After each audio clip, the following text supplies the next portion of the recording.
The world wakes to silence, not the silence of peace, but the silence of machines that no longer think. A passenger jet drifts through the sky as its navigation systems fade into darkness.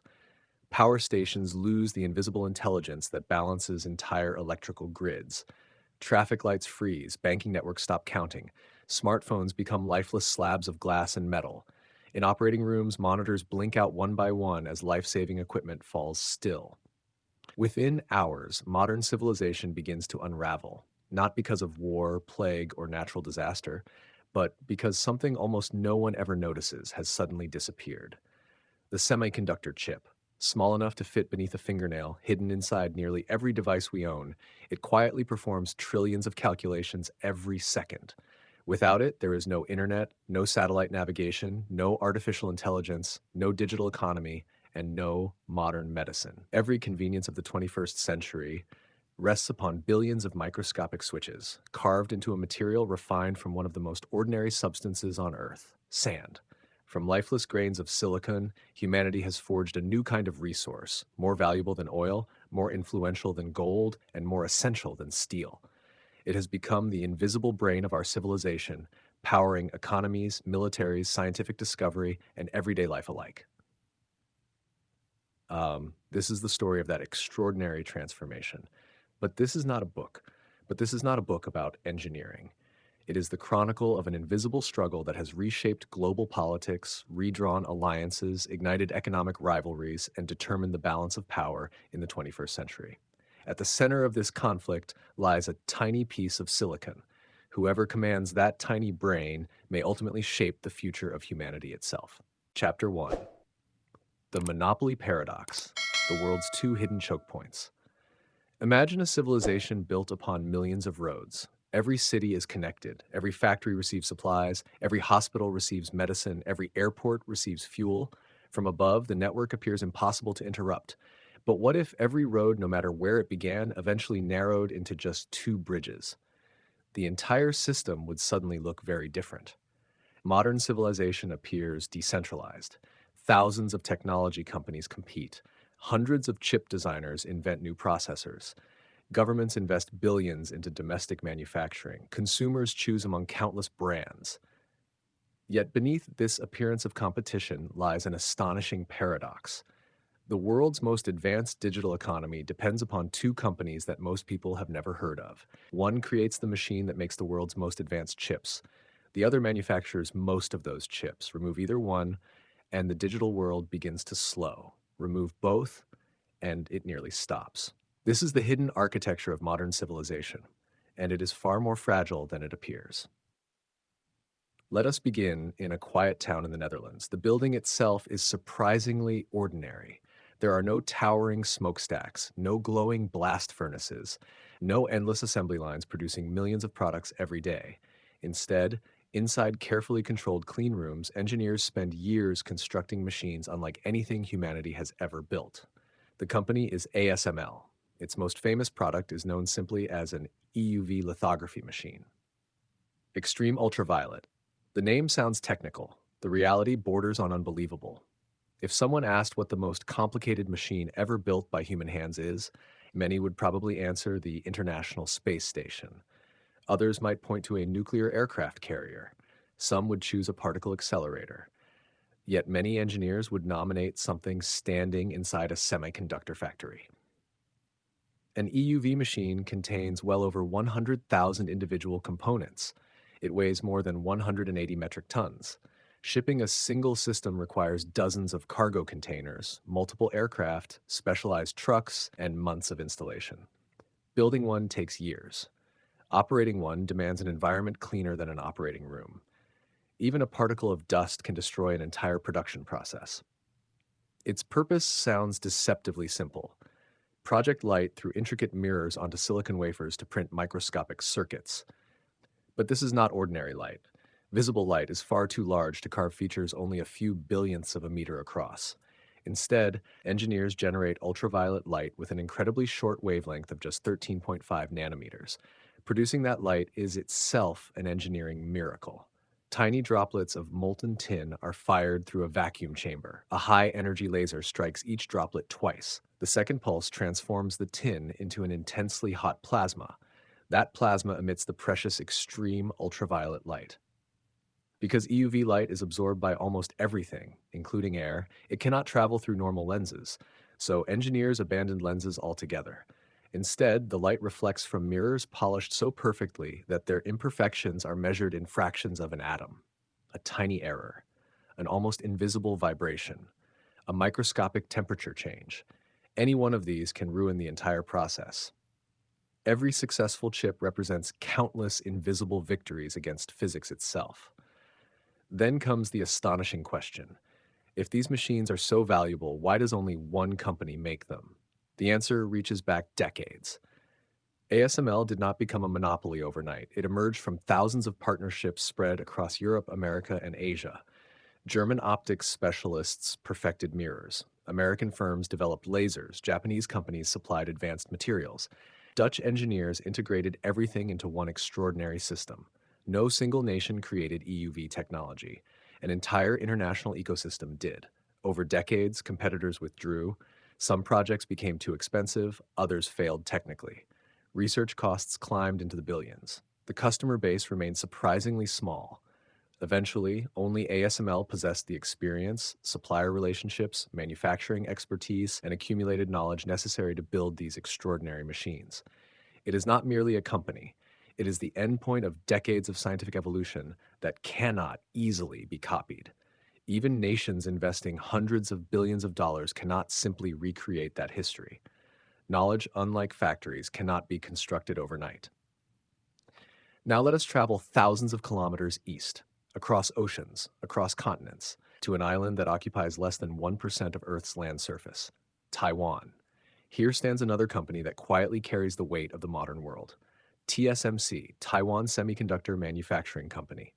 Unlike famous technology brands, TSMC rarely sells products directly to consumers. You cannot buy a TSMC smartphone or a TSMC laptop. Its name rarely appears on packaging, yet almost every major technology company depends upon it. Designing a semiconductor chip and manufacturing one are entirely different challenges. Many companies excel at design. Far fewer can produce those designs reliably. Only a tiny handful can manufacture the world's most advanced chips. Among them, TSMC stands alone. Today, well over 90% of the world's leading-edge semiconductor production comes from facilities on this single island. The processors powering advanced artificial intelligence, premium smartphones, high-performance graphics cards, modern data centers, many begin their physical existence inside TSMC factories. The concentration is breathtaking. Imagine if nearly every modern passenger aircraft were assembled in one city, or nearly every pharmaceutical ingredient originated from one industrial district.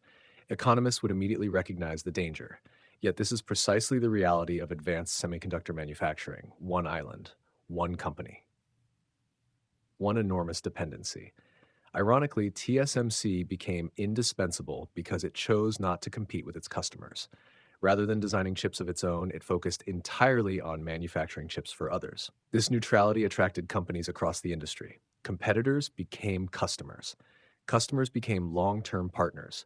As more clients arrived, production increased. As production increased, experience accumulated. As experience accumulated, manufacturing improved. Costs declined. Quality rose. The cycle reinforced itself year after year. Success attracted more success. Eventually, TSMC achieved a scale that few competitors could match. But concentration creates vulnerability. Taiwan sits within one of the world's most active seismic regions. Earthquakes are not rare events. Even when buildings survive, semiconductor factories face unique risks. A vibration lasting only seconds can interrupt manufacturing processes requiring extraordinary precision. Thousands of silicon wafers may be affected. Production schedules slip. Global deliveries fall behind. Then there is water. Few people associate chip manufacturing with water, yet producing semiconductors requires astonishing quantities of ultra-pure water, not drinking water. Water purified to extraordinary levels, virtually free of contaminants. During periods of drought, reservoirs decline. Factories compete for limited supplies. Governments face difficult decisions. Rainfall, something that seems entirely unrelated to smartphones or artificial intelligence, suddenly becomes a global economic concern. A season without sufficient rain on one island can ripple through technology markets around the world. Nature has quietly become a shareholder in the digital economy. Now imagine something even smaller. Not an earthquake, not a drought, not war, simply a minor interruption, a delayed shipment, a damaged production tool, a chemical contamination affecting a single manufacturing line. At first glance, the incident appears insignificant, yet semiconductor manufacturing operates with astonishing precision. Factories schedule production months in advance. Customers reserve manufacturing capacity long before chips are needed. Each delay pushes another, then another, then another. Soon, smartphone launches move. Automobile factories pause assembly lines. Cloud computing providers postpone infrastructure expansion. Artificial intelligence companies delay training new models. Investors begin asking questions. Markets react. Technology stocks decline. Billions vanish. The butterfly effect is no longer a metaphor. It becomes an economic reality.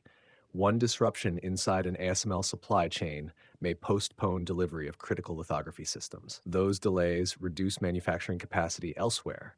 Reduced capacity limits chip output. Limited chips constrain product launches. Lower product sales reduce company earnings. Financial markets reprice future expectations. Within days, hundreds of billions of dollars in market value can disappear, not because the demand vanished, but because supply briefly stumbled. The same is true for TSMC. When advanced chip production slows, entire industries slow with it. Artificial intelligence cannot accelerate without processors. Electric vehicles cannot scale without control systems. Cloud computing cannot expand without servers.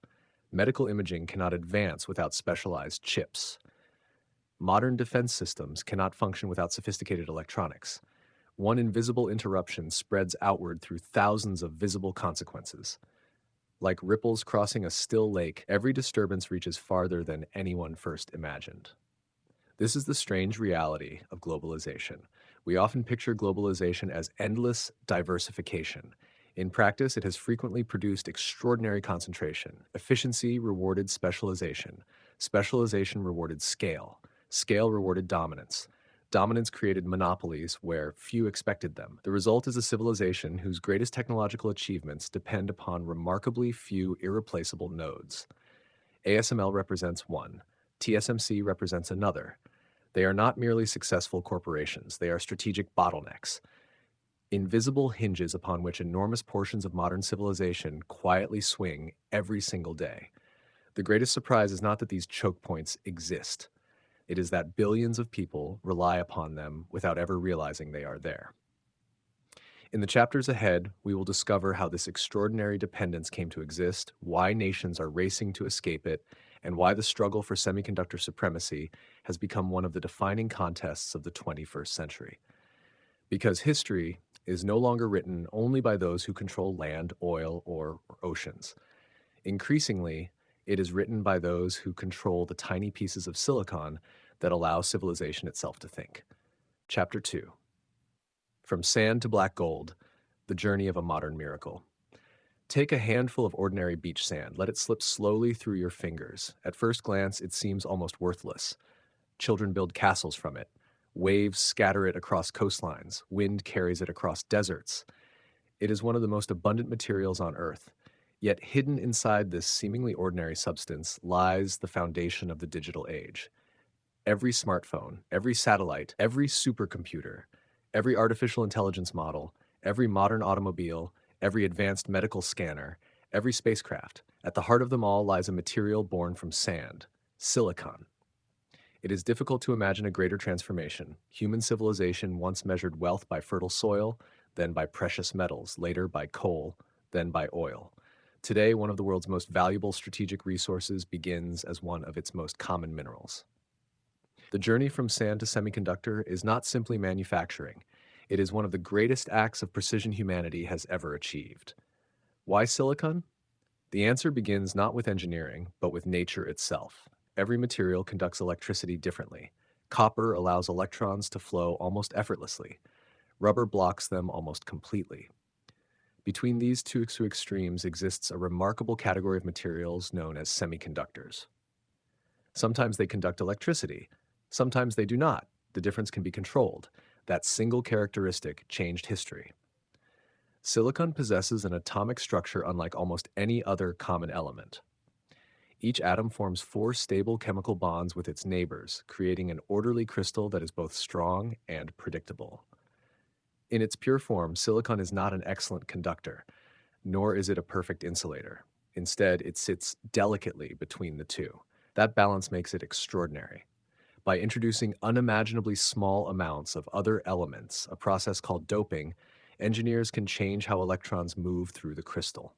Adding phosphorus contributes extra electrons. Adding boron creates spaces called holes that electrons eagerly fill. Neither impurity overwhelms the crystal. Instead, each nudges its electrical behavior in a carefully controlled direction. Where these differently doped regions meet, something remarkable happens. Current begins to obey rules. It can be encouraged to flow. It can be prevented from flowing. Most importantly, it can be switched. A transistor is born. Every transistor is, in essence, an electronic gate. Open, 1, 0. Billions of these microscopic gates cooperate to perform calculations that appear almost magical. A photograph becomes numbers. Numbers become music. Music becomes streaming audio. Words become artificial intelligence. Complexity emerges from countless tiny decisions occurring billions of times every second. Modern civilization is built upon the world's fastest collection of electronic switches, and every one of them begins with silicon. Ironically, silicon was not always the obvious choice. Early electronic devices relied on vacuum tubes, large, fragile glass components that consumed enormous amounts of power. Later came germanium, another semiconductor with attractive properties. But germanium struggled with heat. Silicon proved more resilient, more abundant, more stable. It formed a natural oxide layer that became invaluable for manufacturing increasingly sophisticated circuits. Nature itself had quietly provided the perfect foundation for the digital revolution. Yet possessing the right material is only the beginning. Transforming ordinary silicon into an advanced semiconductor demands an environment so clean that it almost defies imagination. Picture a modern hospital operating room. The air is carefully filtered, doctors wear protective clothing, every effort is made to eliminate contamination. Now imagine a place approximately 10,000 times cleaner. That is a semiconductor clean room. The greatest enemy inside these factories is neither fire nor flood. It is dust. A single grain of household dust may contain thousands of particles. Most are invisible without magnification. To human eyes, they seem insignificant. To a semiconductor factory, they are catastrophic. Consider the scale. A human hair is roughly 70 micrometers thick. The smallest features inside today's advanced chips measure only a few nanometers. Depending on the technology generation, one speck of dust may be hundreds or even thousands of times larger than the structures engineers are attempting to create. It would be like dropping a mountain onto a city. One microscopic particle landing at precisely the wrong moment can destroy intricate circuit patterns covering an entire region of a silicon wafer.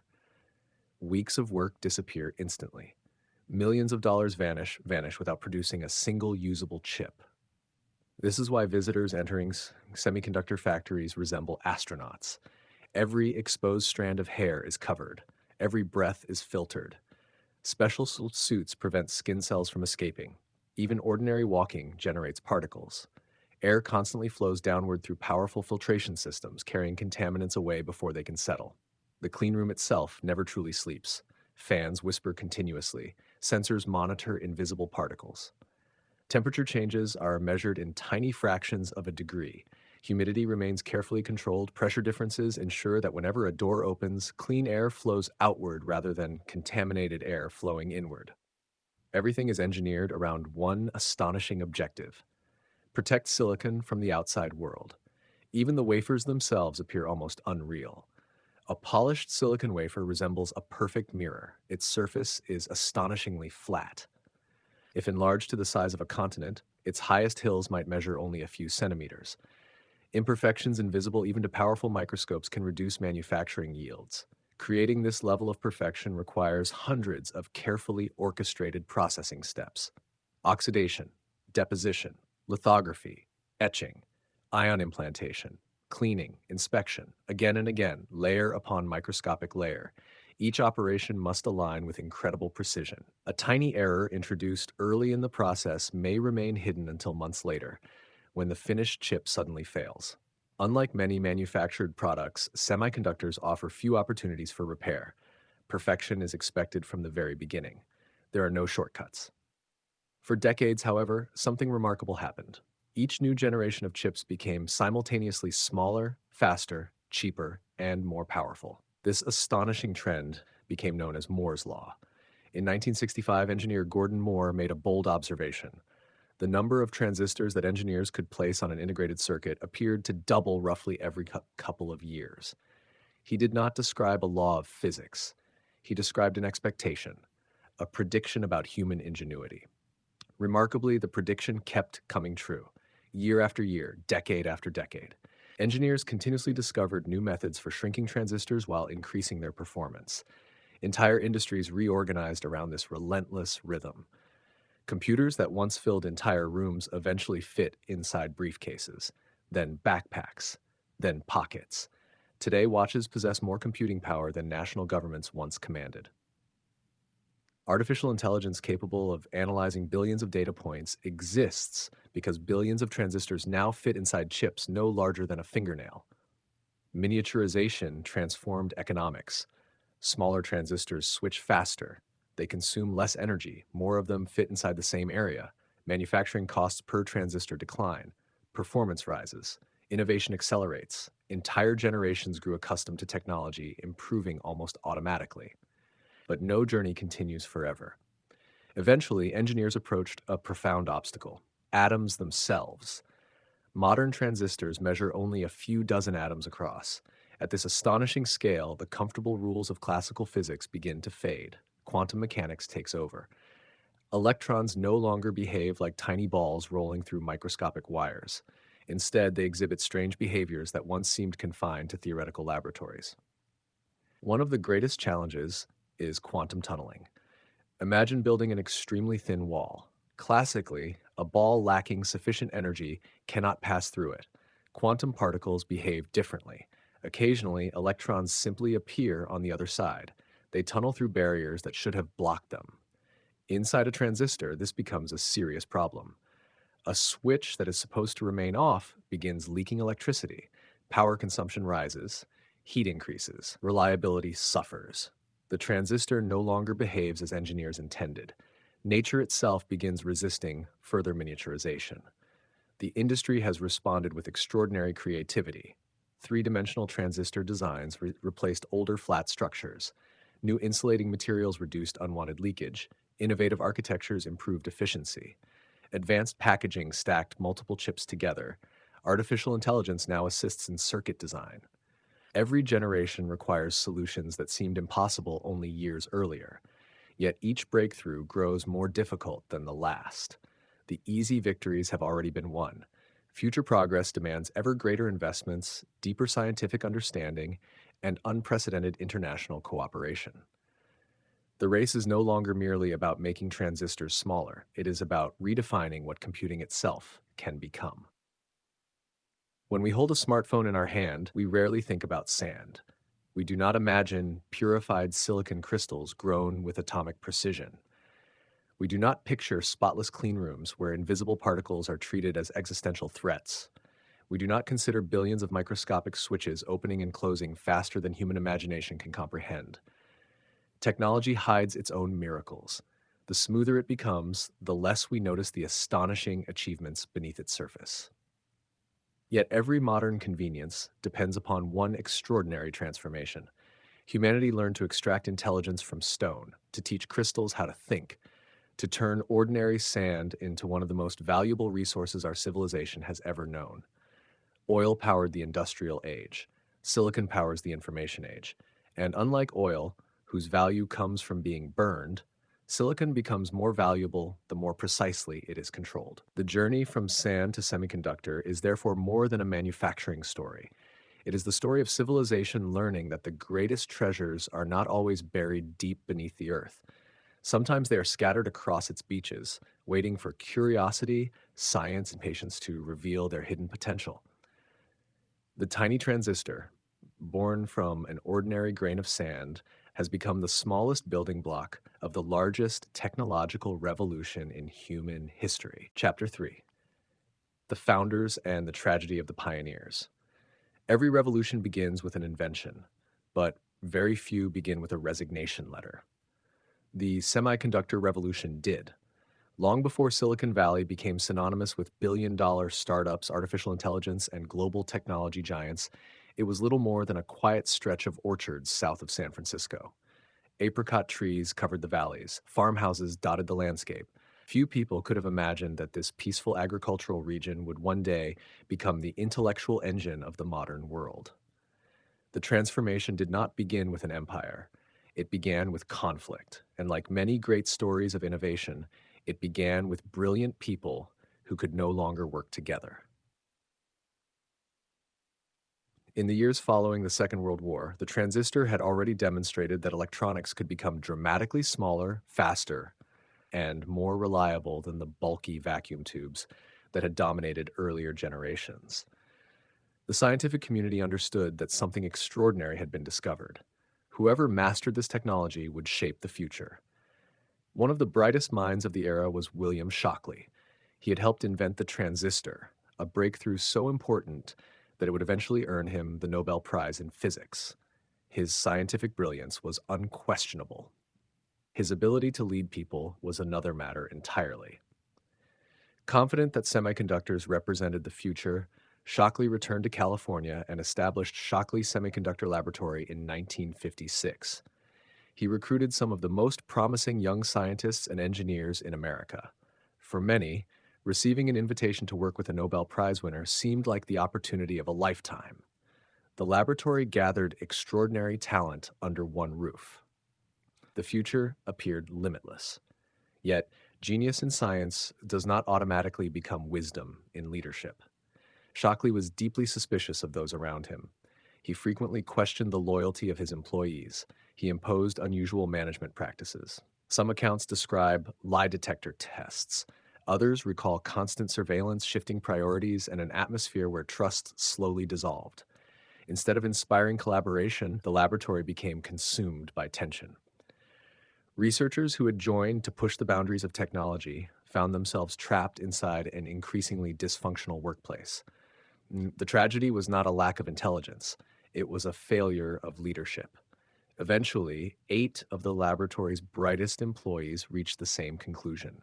If innovation could no longer flourish inside Shockley's company, they would build something better themselves. Leaving meant enormous personal risk. None of them possessed guaranteed success. They were abandoning one of the world's most famous scientists. Many investors viewed the decision as reckless. Shockley himself reportedly regarded their departure as an act of betrayal. History would remember them by a dramatic nickname, the Traitorous Eight. Yet history often gives pioneers names that later generations reinterpret. What appeared to one leader as betrayal became, for the world, the birth of an entirely new innovation culture. The 8 engineers founded Fairchild Semiconductor. That single decision changed technological history. Fairchild quickly became more than another semiconductor company. It became an incubator of talent, an organization where ambitious engineers learn not only how to invent technology, but also how to build companies. Former employees eventually left Fairchild to create dozens of new ventures. Then, hundreds more emerged. Like seeds carried by the wind, knowledge spread across the surrounding valley. Each new company attracted fresh talent. Each success encouraged another entrepreneur. A self-reinforcing ecosystem began to form. The region gradually earned a new name, Silicon Valley. Its defining characteristic was not merely advanced technology, it was mobility. Ideas flowed freely. Employees became founders. Founders became investors. Investors funded new founders. Knowledge accumulated rather than remaining trapped inside a single corporation. Ironically, the greatest contribution William Shockley made to Silicon Valley may not have been the company he built. It may have been the company he unintentionally caused others to leave. Among the many organizations shaped by Fairchild's remarkable legacy, one would eventually become the defining company of the personal computer era, Intel. Founded in 1968 by Robert Noyce and Gordon Moore, both alumni of Fairchild Semiconductor, Intel began with a bold ambition. Instead of simply manufacturing transistors, the company sought to redefine what integrated circuits could accomplish. Its earliest successes came through semiconductor memory. Yet another opportunity soon appeared, one that would reshape computing forever. In 1971, Intel introduced the world's first commercially available microprocessor. Instead of constructing separate electronic circuits for different tasks, engineers could place a programmable central processing unit onto a single chip.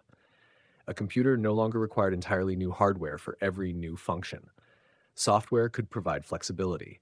Hardware could become universal. The implications were enormous. Microprocessors steadily became faster, more efficient, more capable. As personal computers emerged during the late 20th century, Intel positioned itself at the center of this technological revolution. Its x86 processor architecture became the foundation upon which much of the PC industry was built. Consumers often recognized two familiar labels. Microsoft provided the operating system. Intel provided the processor. The partnership became so influential that the phrase Wintel entered the technology vocabulary. Behind millions of desks around the world sat machines powered by Intel silicon. Businesses relied upon them. Schools taught with them. Governments operated them. Engineers designed aircraft using them. Scientists modeled climate systems with them. Financial institutions processed trillions of dollars through servers running Intel processors. The company's famous marketing campaign encouraged customers to look for one reassuring phrase: Intel Inside. It was a remarkable achievement. Unlike many component manufacturers hidden deep inside supply chains, Intel became a household name. Its products remained invisible once installed, yet its brand became one of the most recognizable in the world.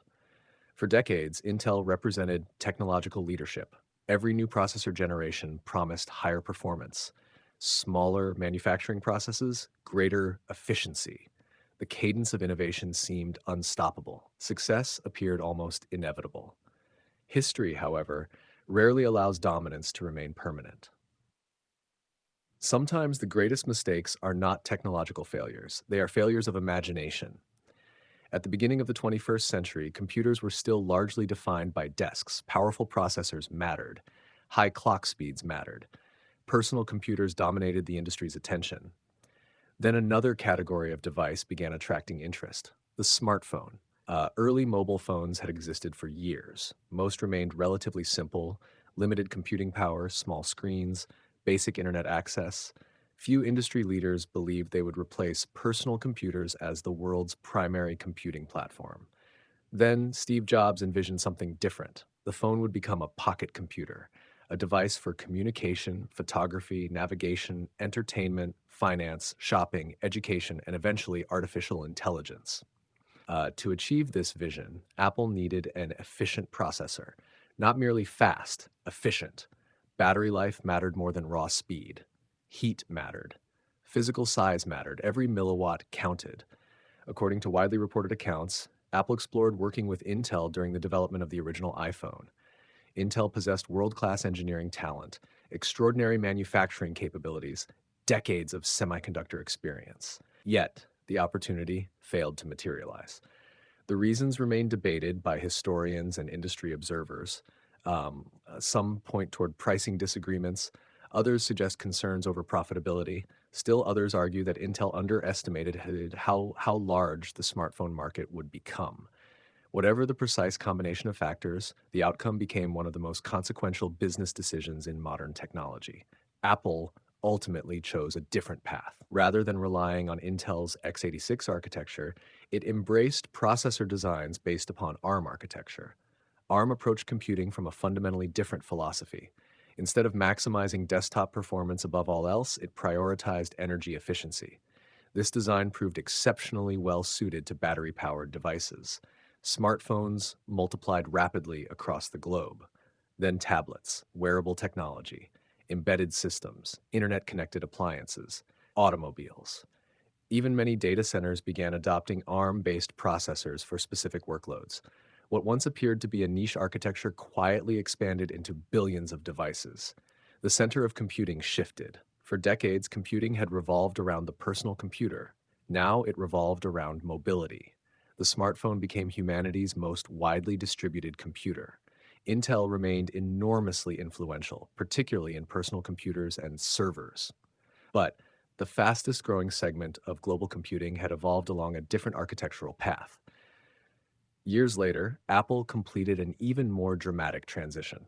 After relying on Intel processors in Macintosh computers for many years, the company introduced its own ARM-based Apple Silicon chips.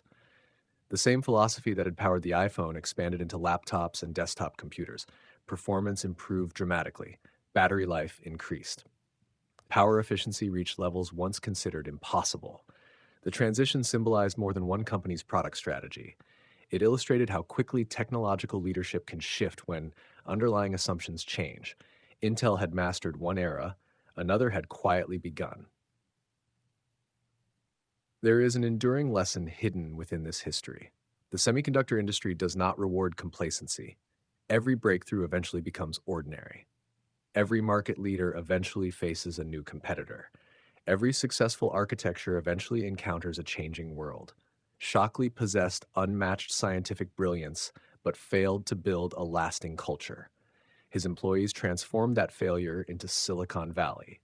Intel mastered the age of personal computing and helped place computers into hundreds of millions of homes. Yet, the rise of smartphones revealed that yesterday's strengths do not automatically guarantee tomorrow's success. Innovation is rarely defeated by inferior technology. More often, it is overtaken by changing circumstances.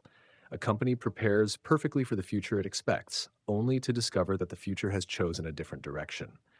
The pioneers of semiconductors gave humanity extraordinary tools. They also left behind a cautionary tale. In this industry, victory is never permanent. Every generation rewrites the rules, every breakthrough invites disruption, and sometimes the company that builds the road to tomorrow is not the one that ultimately arrives there first. Chapter 4: The Geopolitical Map of Semiconductors, Asia's Rise. Technology is often described as a race. The image is simple. Companies compete, engineers innovate, consumers choose the best products, the fastest ideas win. But the semiconductor industry has never been only a race. It has also been a game of geopolitics. Governments shape markets. Trade agreements influence innovation. Diplomacy quietly redirects investment. National security becomes intertwined with scientific research. The history of semiconductors is therefore not simply the story of laboratories and factories. It is the story of nations competing to control the infrastructure of the future. No chapter illustrates this more clearly than the dramatic shift of semiconductor power across Asia. Over just a few decades, leadership moved from the United States to Japan, then toward South Korea and Taiwan, creating a global landscape that still defines the digital economy today. The journey was neither accidental nor inevitable. It was shaped by ambition, policy, competition, and strategic calculation. In the decades following the invention of the transistor, American companies dominated semiconductor innovation. Many of the foundational discoveries had been made in the United States. Silicon Valley became the birthplace of integrated circuits, microprocessors, and many of the world's most influential technology firms. For a time, American leadership seemed secure. Then Japan arrived. By the late 1970s and throughout the 1980s, Japanese manufacturers transformed global perceptions of industrial excellence. Factories embraced rigorous quality control. Production processes became extraordinarily disciplined. Engineers pursued continuous improvement with relentless consistency. The philosophy of precision extended far beyond semiconductors. Japanese automobiles gained worldwide reputations for reliability. Consumer electronics became symbols of quality. The semiconductor industry followed the same path. Companies such as Toshiba, Hitachi, Fujitsu, and Mitsubishi invested heavily in memory chips, particularly dynamic random access memory, or DRAM. These chips became essential components inside computers around the world. Japanese firms achieved something their competitors struggled to match: high quality, high production volumes, competitive prices. The combination proved formidable. Throughout the 1980s, Japanese manufacturers steadily increased their global market share. American companies found themselves losing ground. Some struggled to compete with the efficiency of Japanese production. Others questioned whether the United States was surrendering one of its most strategically important industries. Newspapers warned of technological decline. Business leaders expressed growing concern. Politicians began asking uncomfortable questions. The anxiety extended beyond economics. Semiconductors were no longer viewed simply as commercial products. They had become strategic assets. The nation capable of producing the world's most advanced chips would possess enormous advantages in computing, communications, aerospace, and defense. For Washington, Japan's rapid ascent represented more than successful competition. It represented the possibility that America might lose leadership in one of the defining technologies of the future. History often remembers this period as one of the greatest industrial challenges the United States faced during the late 20th century. Japan had become America's semiconductor nightmare. Economic rivalry, however, rarely remains confined to factory floors. Soon it entered diplomacy. Throughout the mid-1980s, tensions surrounding semiconductor trade intensified. American officials argued that Japanese markets were insufficiently open to foreign competitors and that pricing practices distorted international competition. Japanese leaders defended their industrial success, emphasizing investment, efficiency, and manufacturing excellence. Negotiations grew increasingly complex. In 1986, the United States and Japan reached what became widely known as the U.S.-Japan Semiconductor Agreement. Its objectives were ambitious. The agreement sought to improve market access for foreign semiconductor producers while discouraging practices viewed as unfair pricing in international markets. Behind the legal language lay a much larger strategic objective. Washington intended to preserve a competitive American semiconductor industry. The agreement remains one of the most debated episodes in modern technology policy. Supporters argue that it helped restore competitive balance and prevented excessive concentration of manufacturing power. Critics contend that it imposed significant constraints on Japanese producers, just as they were reaching extraordinary global strength. Both perspectives contain elements of truth. What is beyond dispute is that the competitive landscape began to change. Japanese dominance no longer appeared unstoppable. Profit margins tightened. Global competition intensified. Meanwhile, semiconductor manufacturing itself was becoming increasingly expensive. Each new generation of fabrication technology demanded larger investments. Companies needed not merely engineering talent, but also extraordinary financial resources. The barriers to entry rose year after year. Success required more than excellent products. It required long-term strategic commitment. The Semiconductor Agreement alone did not determine Japan's future. Many additional factors contributed: rapid technological transitions, changing market demand, corporate strategy, the growing importance of microprocessors and logic chips, increasing globalization of supply chains. Together, these forces gradually reshaped the industry. Japan remained an important semiconductor producer, but its era of overwhelming dominance faded. A space had opened within the global market. History rarely leaves such spaces empty for long. Two new powers were already preparing to emerge. One lay on the Korean peninsula, the other on an island off the coast of mainland China, South Korea and Taiwan. Neither possessed the global reputation that Japan had built. Neither controlled the semiconductor industry. Yet both recognized an extraordinary opportunity. South Korea's approach centered on industrial ambition. Companies such as Samsung invested heavily in semiconductor manufacturing, often accepting years of enormous expenditures before expecting meaningful returns. The strategy required patience. Semiconductor fabrication plants demanded billions of dollars. Technology evolved rapidly. Competition remained fierce. Failure was always possible. Yet Samsung persisted. The company steadily expanded its expertise in memory chips, building upon lessons learned from earlier industry leaders. Over time, relentless investment transformed Samsung into one of the world's largest semiconductor manufacturers. Its influence extended beyond smartphones and consumer electronics. Memory chips produced by Samsung became essential components for computers, servers, data centers, and countless digital devices. Scale became one of its greatest advantages. Large production volumes supported continued investment. Continued investment improved manufacturing capability. The cycle reinforced itself. Taiwan followed a remarkably different path. Instead of competing directly with every semiconductor company, Taiwan helped pioneer an entirely new business model. At its center stood TSMC. Rather than designing chips for consumers, TSMC specialized in manufacturing chips designed by others. This separation between design and production fundamentally changed the economics of the semiconductor industry. Small design companies no longer needed to build enormously expensive fabrication plants. Instead, they could focus on innovation while outsourcing manufacturing to a trusted specialist. The model unlocked extraordinary creativity. Startups gained access to world-class production. Established firms reduced financial risk. Entire industries flourished. TSMC became the indispensable manufacturing partner for companies across the globe. Its success reflected more than engineering excellence. It reflected strategic positioning.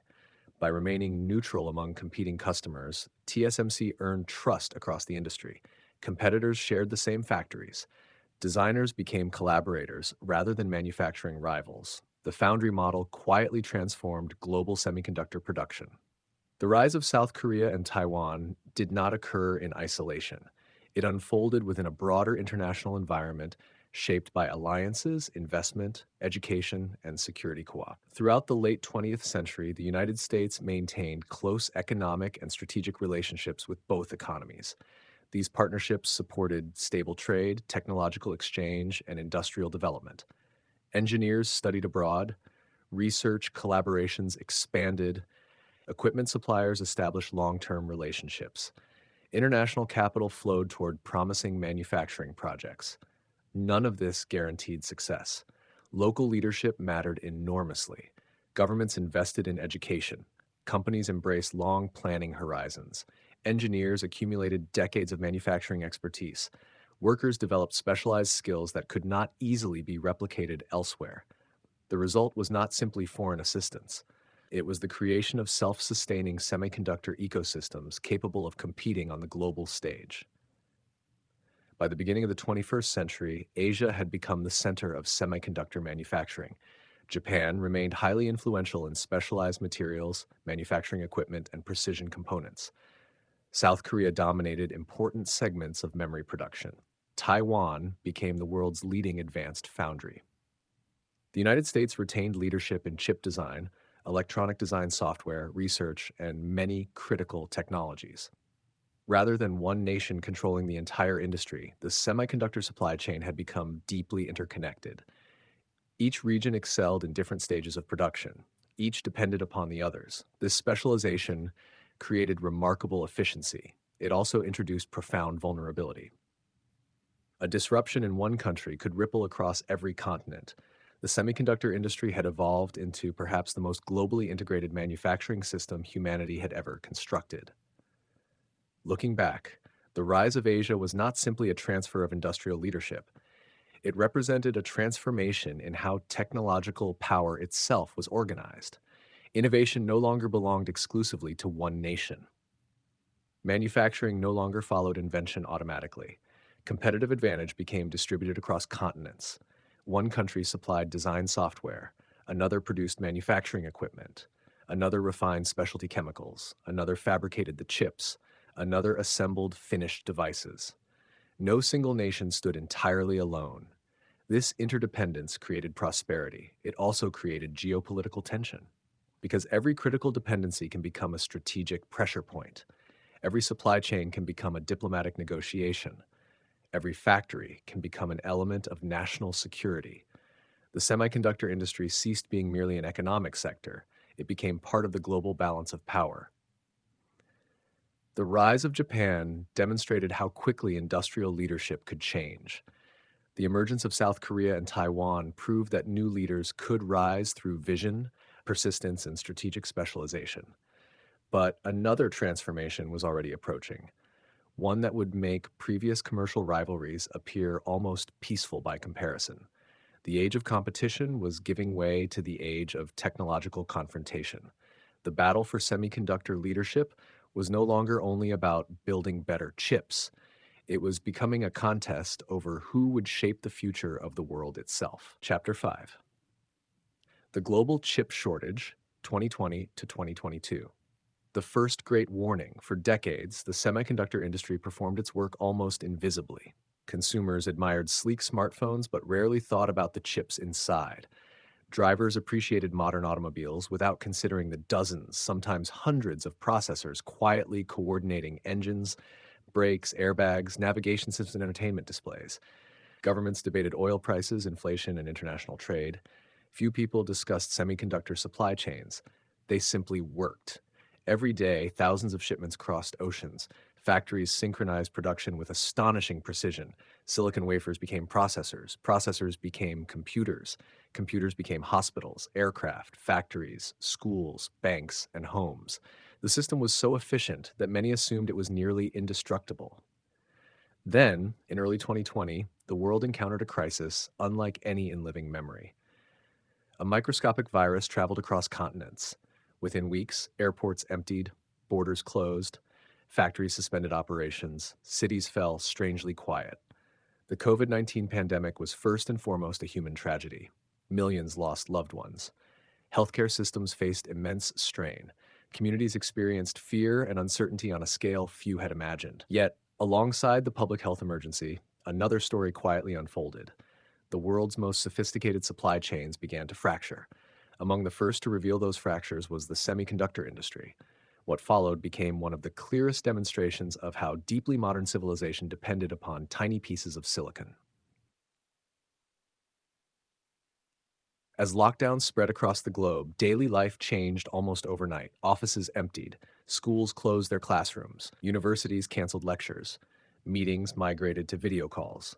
Families gathered around kitchen tables transformed into workstations. Living rooms became classrooms, bedrooms became offices. Children needed laptops, parents needed webcams, teachers needed tablets. Businesses purchased servers to support remote work. Cloud computing expanded at unprecedented speed. Streaming services experienced surging demand. Online shopping accelerated dramatically. Every one of these activities required semiconductors. A laptop is more than a screen and a keyboard. Inside it are processors, memory chips, wireless communication modules, power management circuits, storage controllers, display drivers, and countless supporting components. The same is true for smartphones, gaming consoles, networking equipment, and data center servers. Suddenly, billions of people were relying upon digital infrastructure more heavily than ever before. Demand exploded. Manufacturers raced to increase production. Yet semiconductor manufacturing cannot expand overnight. Building a new fabrication plant requires years. Installing equipment takes months. Training highly specialized engineers takes even longer. Unlike many products, chips cannot simply be produced by adding another factory shift. Capacity is planned years in advance.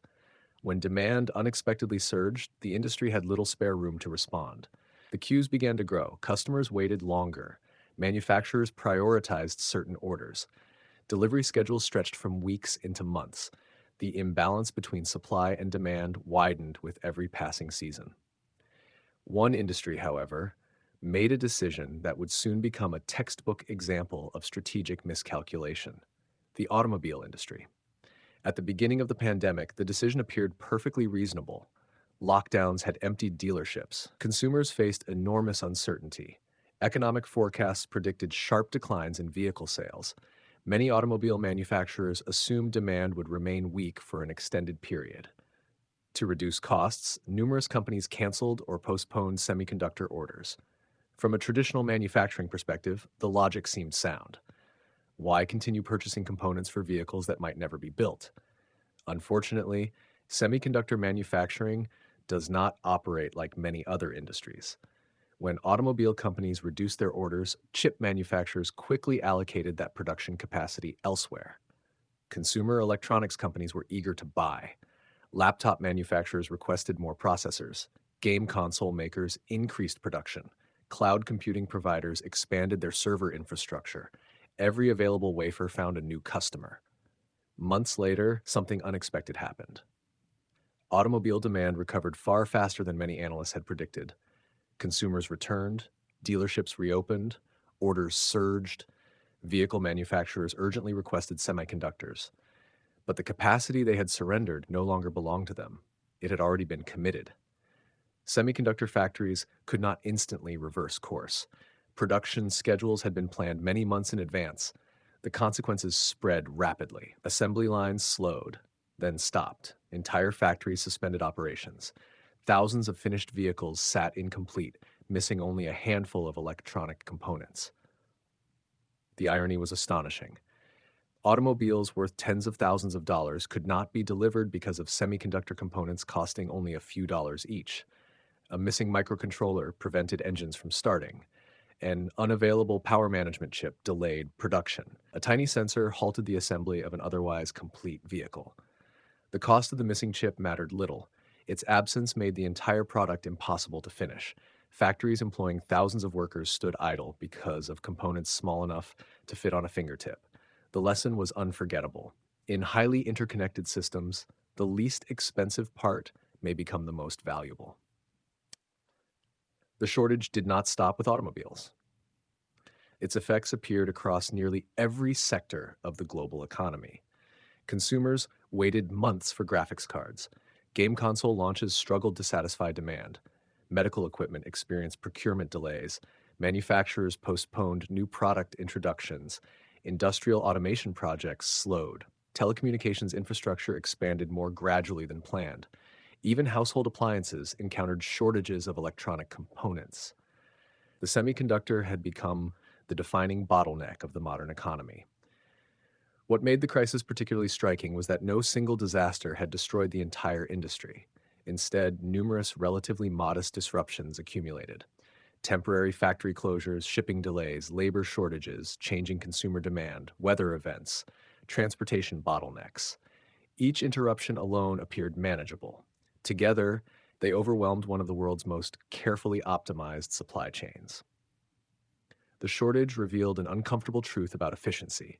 For decades, businesses had embraced just-in-time manufacturing. Inventory was minimized. Warehouses became smaller.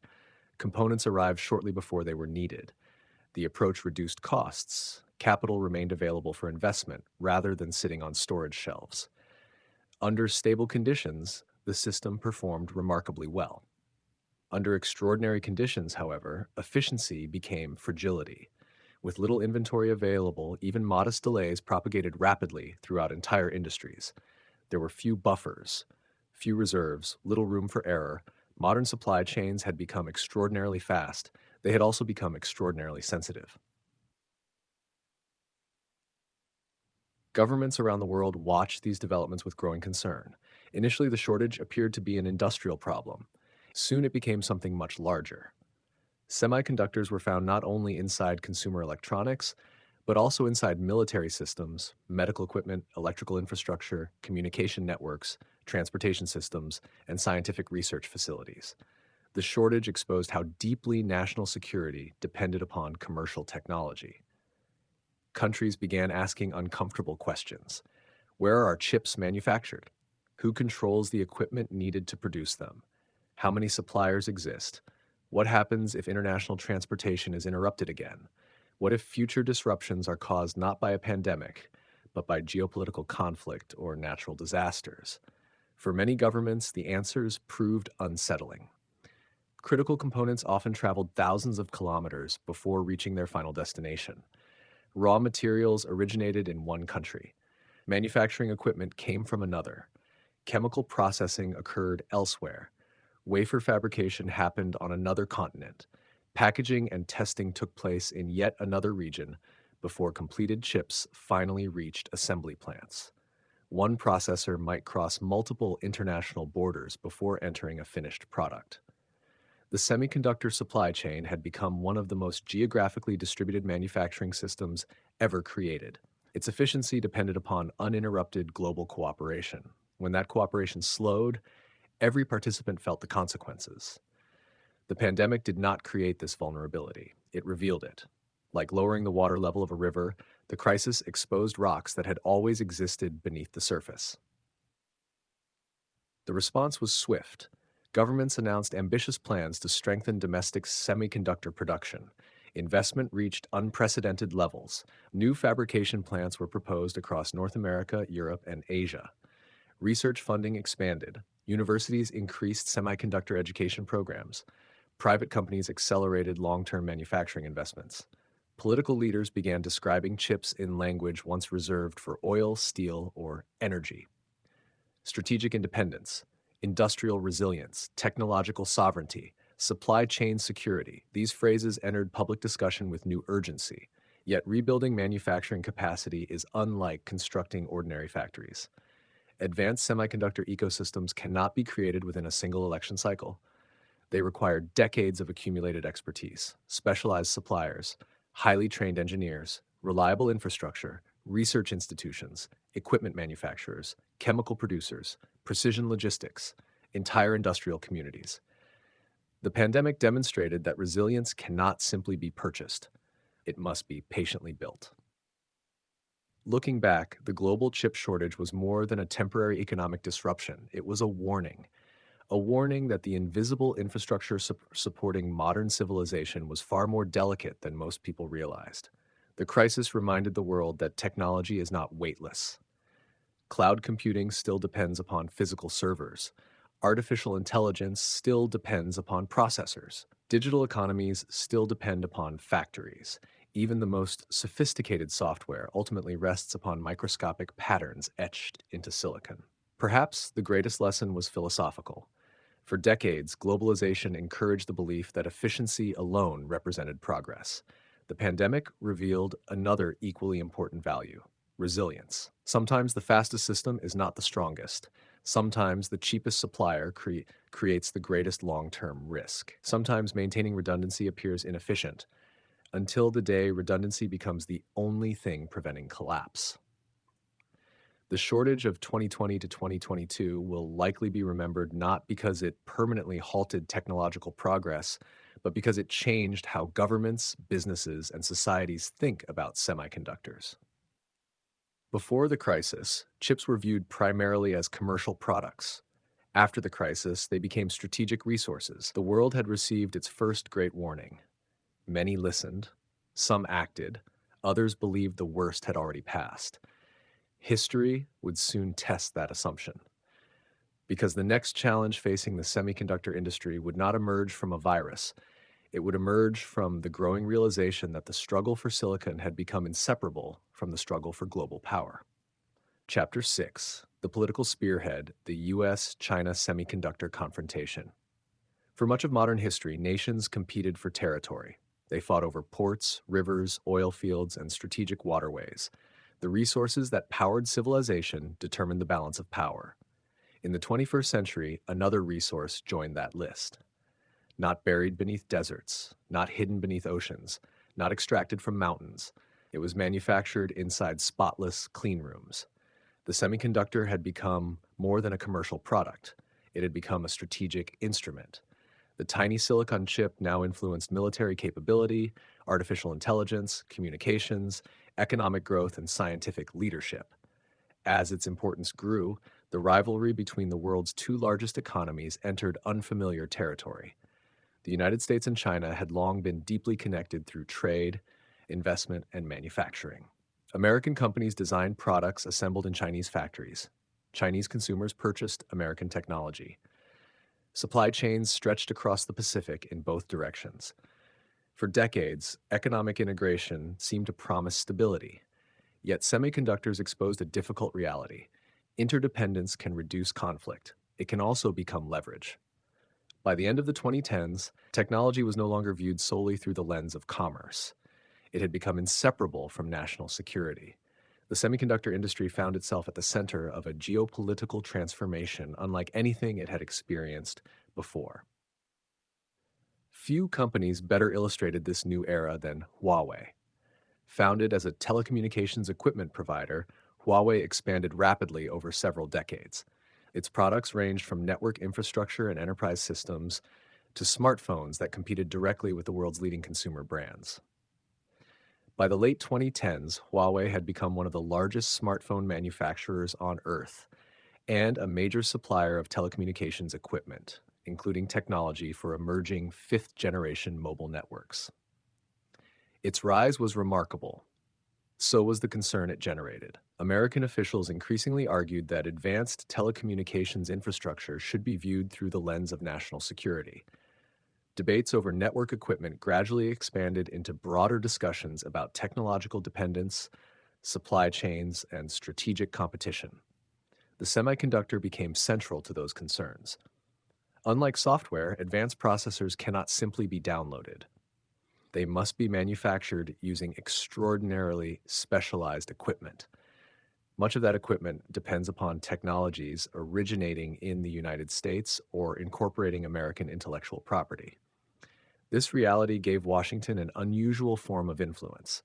Export control regulations evolved to reflect that leverage.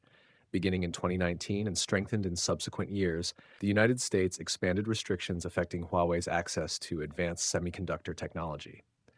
The consequences extended far beyond American companies alone. Many of the world's leading semiconductor manufacturers relied upon equipment, software, or technologies subject to U.S. export regulations. As a result, companies using certain American origin technologies could require authorization before supplying advanced chips to designated entities. One of the most significant implications involved TSMC. Although headquartered in Taiwan, TSMC's manufacturing ecosystem incorporated equipment and technologies from multiple countries, including the United States. As export controls tightened, Huawei's access to cutting-edge semiconductor production became dramatically constrained. The impact was profound. Smartphone development slowed. Access to leading-edge processors became far more limited. A company once competing at the technological frontier suddenly faced severe supply challenges. The episode demonstrated something unprecedented. In previous eras, economic sanctions often targeted oil, banking systems, or industrial goods. Now, the world's most advanced manufacturing knowledge itself had become a strategic instrument. Control over semiconductor technology had become a form of geopolitical influence. The Huawei episode also revealed something equally important. The United States still possessed enormous strengths throughout the semiconductor ecosystem. American firms remained leaders in chip architecture, electronic design, automation software, specialized manufacturing equipment, research, and many categories of advanced semiconductor design. Yet one critical weakness had become increasingly apparent. Much of the world's manufacturing capacity had moved overseas. For decades, globalization encouraged companies to place fabrication facilities where production could be optimized economically. The strategy improved efficiency. It also concentrated manufacturing in relatively few geographic locations. The global chip shortage during the pandemic reinforced concerns about this concentration. If advanced semiconductor production represented strategic infrastructure, should so much of it remain outside the United States? That question gained extraordinary political momentum. In 2022, the United States enacted the CHIPS and Science Act. Among its most visible features was more than $50 billion in incentives intended to strengthen domestic semiconductor research, manufacturing, and workforce development. The legislation reflected more than industrial policy.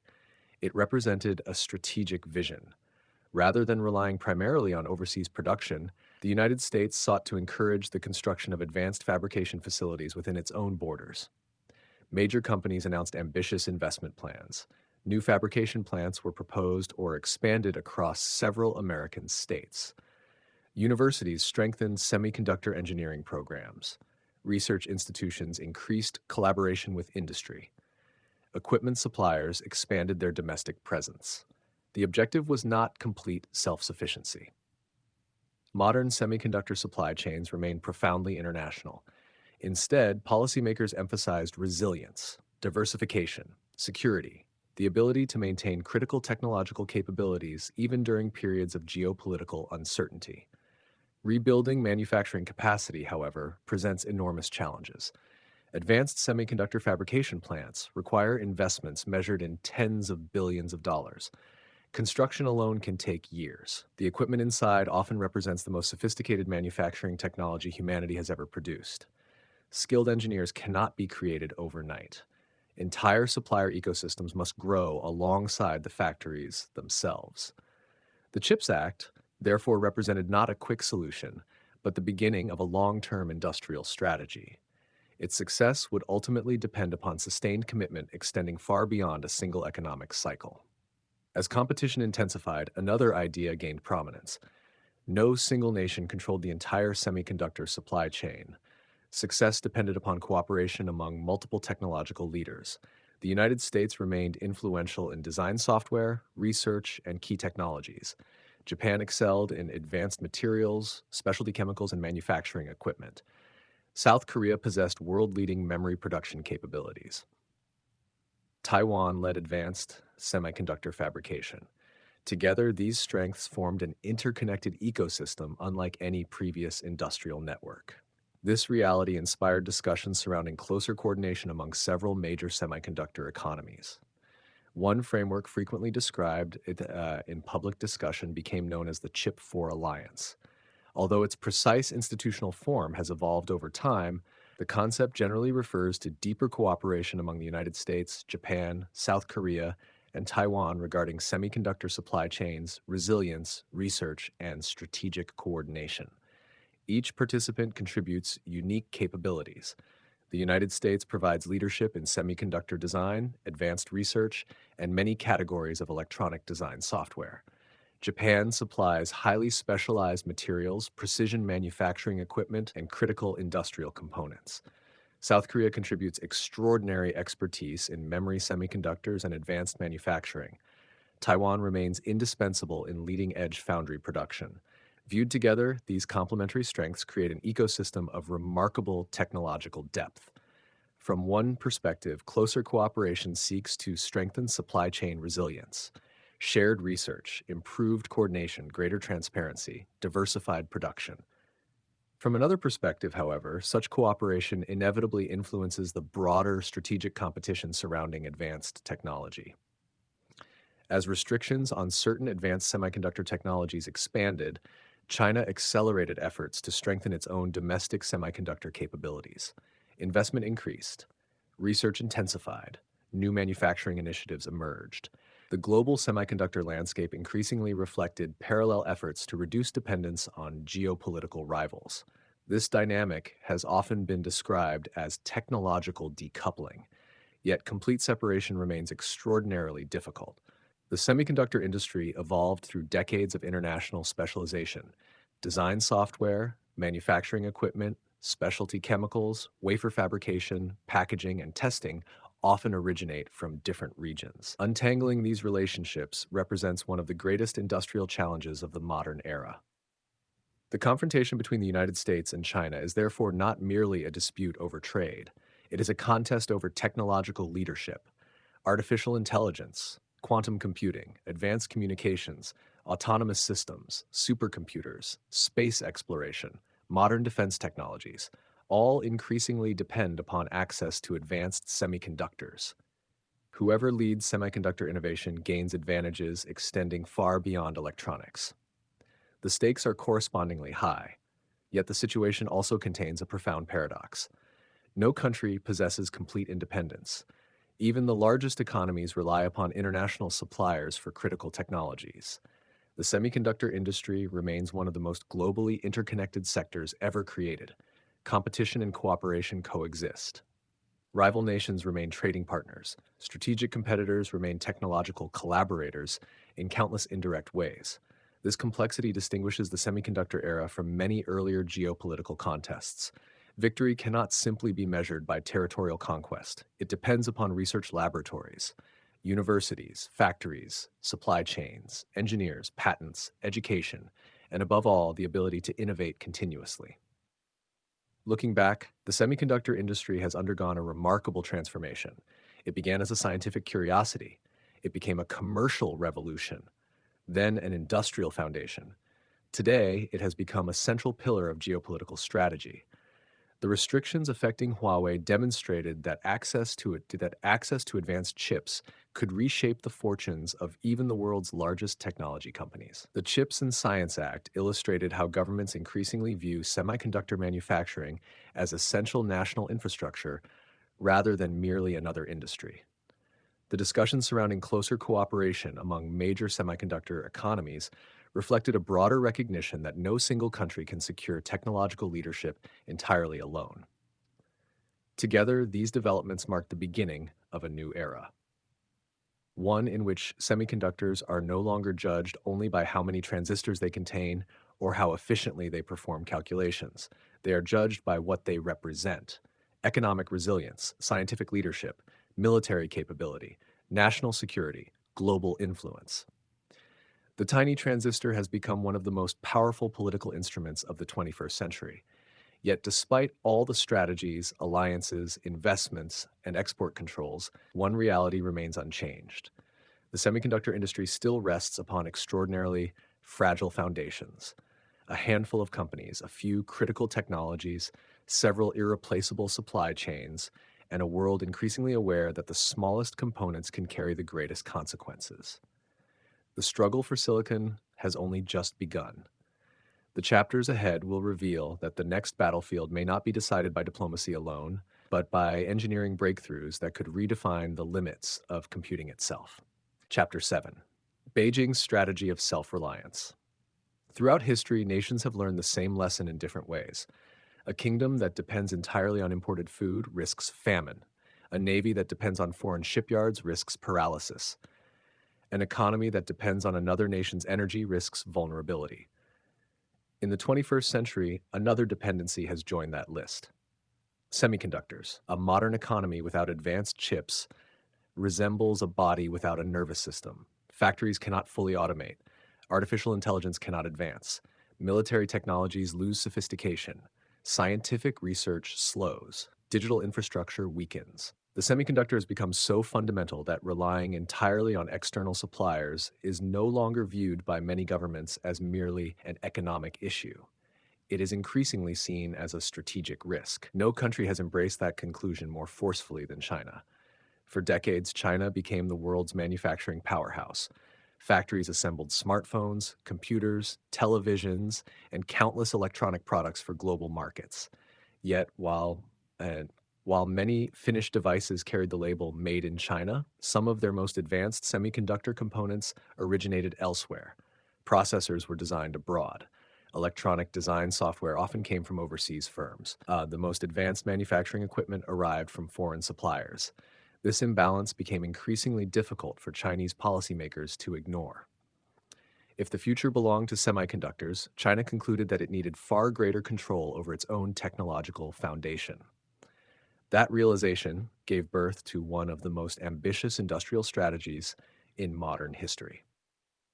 In 2015, China introduced an initiative that would become known around the world as Made in China 2025. Its objectives extended across numerous advanced industries, including robotics, aerospace, electric vehicles, biotechnology, and high-end manufacturing. Semiconductors occupied a central place within that vision. The challenge was immense. China consumed enormous quantities of chips every year. Many were imported. Reducing that dependence became a national priority. The long-term ambition was clear: increase domestic technological capability, strengthen local manufacturing, encourage indigenous innovation, expand research, build globally competitive semiconductor companies, support the development of an entire industrial ecosystem. To pursue these goals, governments, state-backed investment funds, local authorities, universities, and private enterprises directed extraordinary financial resources towards semiconductor development. Investments reached hundreds of billions of yuan across many years. New industrial parks appeared, research laboratories expanded, universities increased semiconductor education, domestic equipment manufacturers received support, startup companies multiplied, existing firms accelerated research and development. The strategy recognized an important reality. Semiconductors cannot be mastered by building one factory. They require ecosystems: materials, chemicals, manufacturing equipment, design software, packaging, testing, research institutions, highly trained engineers, specialized suppliers. Every link matters. Weakness in one area limits progress everywhere else. China therefore pursued development across the entire value chain. The effort represented one of the largest coordinated industrial investments in modern technological history. The objective was not merely commercial success, it was technological resilience. Money, however, builds laboratories more easily than experience. Semiconductor manufacturing depends upon accumulated knowledge that often cannot be learned from textbooks alone. Many critical techniques are refined through decades of practical work. Engineers develop intuition by solving thousands of unexpected problems. Factories improve yields through countless small adjustments. The most valuable expertise frequently exists not inside documents, but inside people. Recognizing this reality, Chinese companies sought to accelerate learning by recruiting experienced semiconductor professionals from around the world. Taiwan and South Korea naturally attracted particular attention. Both possessed decades of manufacturing expertise. Their engineers had helped perfect advanced fabrication processes. Many had spent entire careers solving precisely the kinds of challenges China's expanding industry now faced. Recruitment therefore became an important part of technological development. Companies offered attractive salaries, leadership positions, research opportunities, modern facilities, the possibility of helping build an emerging semiconductor ecosystem. Experienced professionals from various countries accepted such opportunities for many different reasons: career advancement, financial incentives, family considerations, the chance to lead ambitious new projects. Cross-border movement of technical talent has long been a normal feature of global technology industries. Engineers frequently relocate between companies and countries throughout their careers. At the same time, concerns about intellectual property and technology transfer became increasingly prominent. Authorities in several countries strengthened oversight of sensitive technologies. High-profile legal disputes highlighted allegations involving confidential manufacturing information, trade secrets, and proprietary research. Not every accusation proved justified. Not every recruitment effort crossed legal boundaries. Yet the broader pattern reflected an undeniable reality. Experienced semiconductor engineers had become some of the world's most strategically valuable professionals. They were no longer viewed simply as employees. They represented repositories of knowledge accumulated through decades of industrial experience. The competition for talent became nearly as intense as the competition for technology itself. Universities expanded semiconductor programs. Governments encouraged technical education. Companies invested heavily in workforce development. Human capital emerged as one of the industry's scarcest resources. Machines could be purchased. Buildings could be constructed. Experienced engineers required years, often decades, to develop. Knowledge had become a strategic asset. Despite remarkable progress, however, one obstacle continued to dominate discussions surrounding China's semiconductor ambitions: the frontier of advanced chip manufacturing. Producing mature node semiconductors is already extraordinarily challenging. Manufacturing leading-edge processors represents an entirely different level of complexity. As we explored earlier, advanced chips depend upon extreme ultraviolet lithography, EUV. These machines are among the most sophisticated manufacturing systems ever created. Their construction requires contributions from specialized suppliers across multiple countries, years of engineering refinement, precision measured on atomic scales. At present, the world's commercial supply of advanced EUV lithography systems comes from a single manufacturer. Without access to such equipment, producing the most advanced logic chips becomes dramatically more difficult. Chinese semiconductor companies have made significant progress in numerous areas. Manufacturing capabilities have expanded, domestic equipment has improved, research output has increased. Several firms now produce increasingly sophisticated semiconductor technologies. Many categories of mature node chips are manufactured successfully within China. These chips remain enormously important. They power automobiles, industrial equipment, household appliances, power management systems, countless electronic products. The overwhelming majority of chips used worldwide are not cutting-edge processors. They are mature technologies serving practical purposes. In these areas, China's progress has been substantial, yet the leading edge presents different challenges: modern smartphones, advanced artificial intelligence accelerators, state-of-the-art data center processors, high-performance computing. These applications often require manufacturing technologies operating at the very frontier of semiconductor engineering. Without broad access to advanced EUV systems, maintaining parity at those smallest process generations becomes considerably more difficult. Engineers have demonstrated remarkable ingenuity. Alternative manufacturing techniques have achieved impressive results under difficult constraints. Existing deep ultraviolet lithography systems can sometimes be used in increasingly sophisticated ways. Process optimization continues. Domestic research advances steadily. Yet every additional workaround increases complexity, cost, and production difficulty. Physics becomes less forgiving. Economics become more demanding. time becomes more valuable. The challenge is therefore not merely obtaining one machine. It is reproducing an entire technological ecosystem built through decades of international specialization. That task remains among the greatest industrial challenges any nation has ever attempted. The semiconductor race often resembles mountain climbing. From the valley below, reaching the summit appears difficult but straightforward. Climb higher, move forward, continue ascending.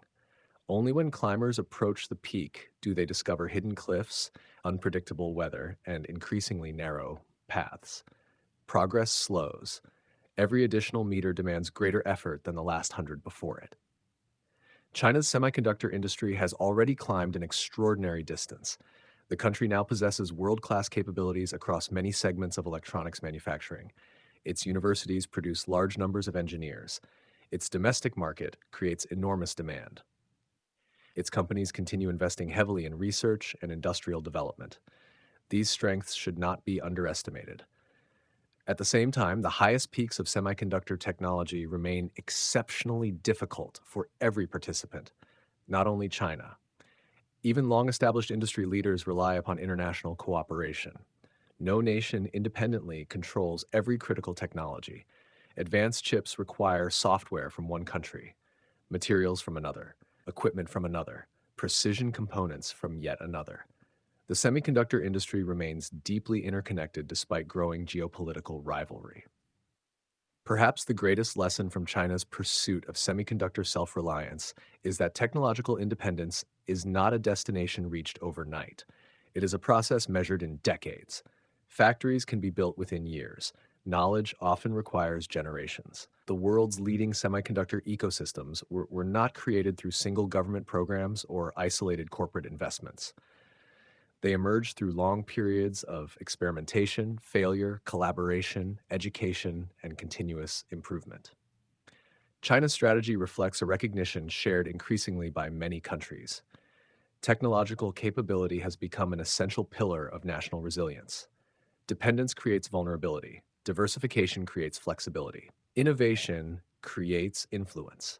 Whether China's long-term ambitions ultimately achieve every objective remains a question that history has not yet answered.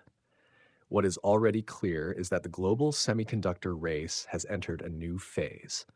The contest is no longer simply about producing more chips. It is about building complete ecosystems capable of sustaining innovation through future generations. The struggle extends beyond factories into classrooms, laboratories, research institutes, supply chains, and engineering communities. Because in the semiconductor age, the most valuable resource is no longer silicon alone. It is the knowledge that transforms silicon into intelligence. And that resource, unlike any machine, cannot be manufactured on an assembly line. Chapter 8. The AI Era, when chips became an endless oil well. Every technological revolution has demanded a different kind of fuel. The steam engine burned coal, the automobile consumed oil, the electrical age depended upon copper and power grids.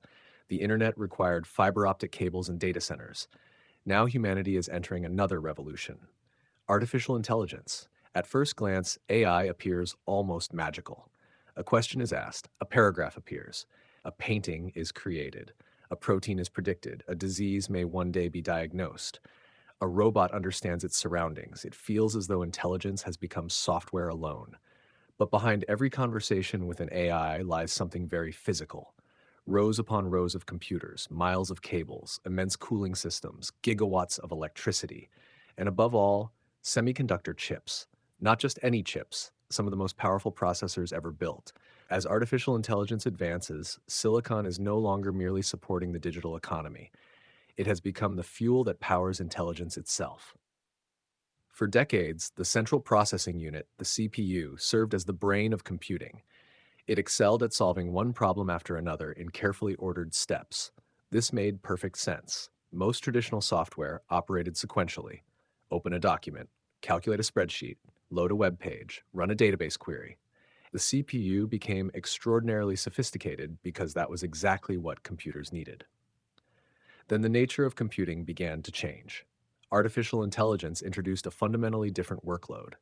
Training modern AI models requires processing unimaginably large collections of numbers, millions, billions, eventually trillions. Instead of performing a few calculations one after another, AI performs enormous numbers of mathematical operations simultaneously. Imagine asking one person to sort 1 million books. It would take years.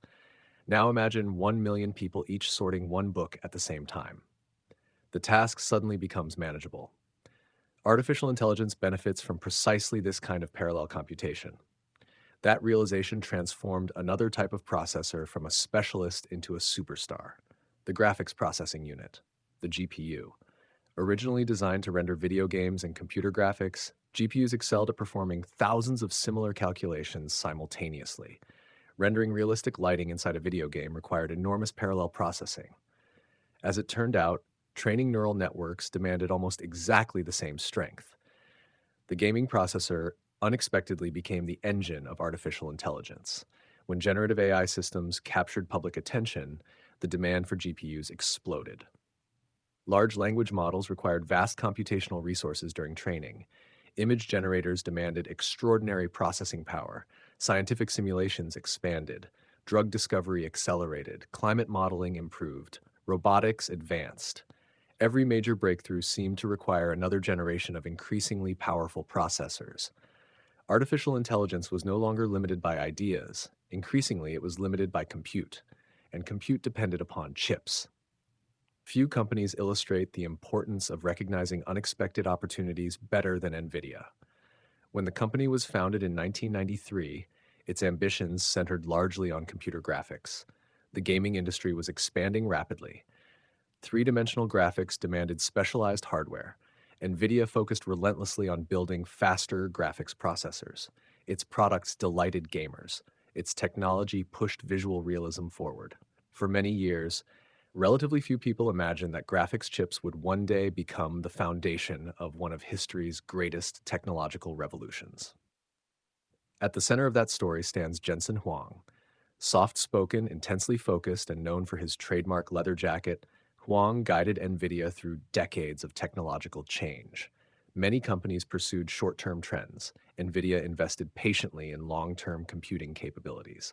One of the company's most consequential decisions appeared almost modest at the time. It developed CUDA, a software platform allowing programmers to use graphics processors for purposes beyond graphics. Initially, the audience remained relatively small. Researchers, scientists, engineers, high-performance computing specialists. Many outside these communities paid little attention. Yet CUDA quietly transformed the GPU into a general-purpose computing platform. Years before generative AI became a global phenomenon, researchers were already experimenting with machine learning algorithms accelerated by GPUs. As neural networks grew more sophisticated, CUDA matured alongside them. By the time deep learning exploded into mainstream research, NVIDIA possessed not merely powerful hardware, but also a mature software ecosystem. That combination proved extraordinarily difficult to replicate. Hardware alone was not enough. Developers had already written countless applications optimized for NVIDIA's platform. Universities trained students using its tools. Researchers built entire workflows around its software. The ecosystem reinforced itself. When generative AI accelerated dramatically, NVIDIA stood ready. Demand surged beyond anything the industry had previously experienced. Its data center GPUs became the most sought-after processors in the world. The company's valuation climbed at astonishing speed. Within a remarkably short period, NVIDIA joined and at times surpassed the ranks of the world's most valuable companies. Its transformation seemed almost unbelievable. A business once associated primarily with gaming graphics had become one of the central architects of the AI revolution. Among NVIDIA's products, several names became legendary within artificial intelligence. The A100, then the H100. These processors represented far more than incremental improvements. They were engineered specifically for the immense computational demands of modern AI. Each contained tens of billions of transistors. High bandwidth memory delivered extraordinary data throughput. Specialized tensor cores accelerated the matrix calculations essential to deep learning. Advanced interconnect technologies allowed thousands of GPUs to function together as enormous computational clusters. One processor was powerful, 1,000 became transformative, 10,000 enabled frontier AI research. Modern foundation models frequently require vast GPU clusters operating continuously for weeks or months. Training such systems involves staggering quantities of computation. Every improvement in hardware shortens development time. Every efficiency gain reduces energy consumption. Every additional GPU expands what becomes technically possible. The H100 therefore became more than a product. It became strategic infrastructure. Technology companies competed fiercely for available supply. Cloud providers expanded GPU services. Research laboratories increased computing capacity. Governments invested in national AI infrastructure. Demand consistently exceeded production. Scarcity itself became part of the story. No matter how rapidly manufacturing expanded, customers continued requesting more. Advanced GPUs had become the new strategic commodity of the digital age. Oil once powered engines. Now GPUs powered intelligence. The consequences extended far beyond private companies. Governments increasingly viewed access to advanced AI computing as a matter of national competitiveness. Countries announced ambitious artificial intelligence strategies. Research funding expanded. National supercomputing facilities upgraded their infrastructure. Universities requested larger GPU clusters. Defense organizations explored advanced machine learning applications. Healthcare researchers pursued AI-assisted drug discovery. Weather agencies refined climate prediction. Every sector recognized that artificial intelligence required computational foundations. Owning talented researchers was no longer sufficient. Those researchers also needed access to world-class computing resources.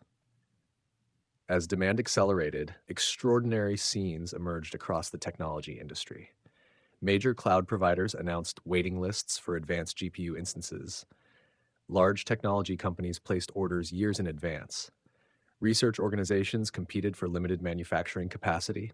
Startups raised enormous amounts of capital, partly to secure computing resources before beginning ambitious AI projects. Access to GPUs became almost as important as access to funding itself. In some cases, investors evaluated young AI companies by asking a simple question: how much compute do they control? The answer increasingly determined how quickly new ideas could become reality. The race for GPUs reflected a broader shift in technological economics. During previous computing eras, software often represented the greatest barrier. Now hardware had returned to center stage. Even the most brilliant algorithm cannot train without sufficient computational power. Ideas require silicon before they become intelligence. This extraordinary demand also revealed a deeper truth. Artificial intelligence is not an isolated invention. It is the product of decades of progress across many fields: semiconductor engineering, materials science, networking, cloud computing, mathematics, statistics, software engineering, energy infrastructure. Each breakthrough depends upon countless others. The spectacular capabilities of modern AI often capture headlines. Far less visible are the semiconductor factories operating with atomic precision, producing the processors that make those capabilities possible. Every conversation with an AI model ultimately traces back to purified silicon, advanced lithography, clean rooms, and global supply chains stretching across continents. Without those foundations, the AI revolution would remain largely theoretical. There is another irony hidden within this story. For years, semiconductor companies competed primarily by selling faster processors. Today, they increasingly compete by enabling entirely new forms of intelligence. The value of a chip is no longer measured solely by clock speed or transistor count. It is measured by the discoveries it enables, the medicines it accelerates, the scientific papers it inspires, the languages it translates, the designs it generates, the knowledge it helps humanity create. Silicon has become a multiplier of human thought. That transformation explains why advanced GPUs have acquired such extraordinary strategic importance. They are not merely components, they are engines of possibility. Looking back, it is remarkable how quickly the world changed. A processor originally designed to draw realistic shadows in video games became the cornerstone of artificial intelligence. A company once known mainly among gamers became one of the most influential technology firms on Earth. Governments now discuss computing capacity with the same seriousness once reserved for oil reserves or industrial output. The comparison is revealing. Oil becomes less valuable each time it is burned. Compute often becomes more valuable each time it is used. Every trained model enables new discoveries. Every scientific breakthrough accelerates further innovation. Knowledge compounds. Artificial intelligence therefore transforms semiconductors into something unlike any previous strategic resource, an engine that grows more valuable as it creates more intelligence, an oil well that does not simply deplete, but continually expands humanity's capacity to think. The race for advanced GPUs is therefore not merely a competition for hardware. It is a competition for the future. For whichever nation, company, or research community commands the greatest computing power will possess an extraordinary advantage in shaping the next chapter of human civilization. In the semiconductor age, the most coveted resource is no longer buried beneath the earth. It is etched into silicon, stacked inside data centers, and humming quietly behind the world's fastest growing intelligence. Chapter 9: Global Threats, Natural Disasters, and Invisible Sabotage. Modern civilization often imagines its greatest dangers as dramatic events: towering storms, exploding volcanoes, financial crashes, military conflicts.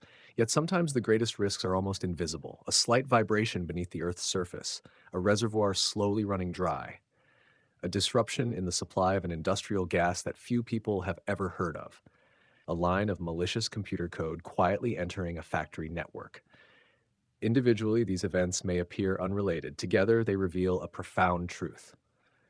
The semiconductor industry is one of the most technologically advanced systems humanity has ever built. It is also one of the most fragile. Its precision is extraordinary. Its tolerance for disruption is remarkably small. A delay measured in hours can ripple through global markets for months. A microscopic impurity can ruin millions of dollars worth of production. A cyber attack lasting only minutes may interrupt manufacturing processes that require weeks to restore. The digital age depends upon astonishing engineering. It also depends upon luck. Stable weather, reliable infrastructure, secure computer networks, peaceful international trade. These quiet foundations are easy to overlook until one of them begins to fail. Let us return once again to Taiwan. Few places on Earth carry greater importance for the semiconductor industry. Within its fabrication plants, some of the world's most advanced processors begin their existence. Every day, thousands of silicon wafers pass through manufacturing lines operating with astonishing precision. Yet beneath those factories lies an uncomfortable reality. Taiwan sits along the Pacific Ring of Fire. This vast geological zone stretches around the Pacific Ocean and contains many of the world's most active earthquakes and volcanoes. The island has experienced numerous significant earthquakes throughout its history. Modern engineering has dramatically improved the resilience of buildings. Semiconductor manufacturers have invested heavily in earthquake-resistant construction. Critical equipment is carefully anchored. Facilities incorporate sophisticated vibration controls. Emergency procedures are continually refined. These precautions matter enormously, but they cannot eliminate geological risk entirely. Consider the extraordinary precision involved in semiconductor manufacturing. Machines align microscopic patterns measured in billionths of a meter.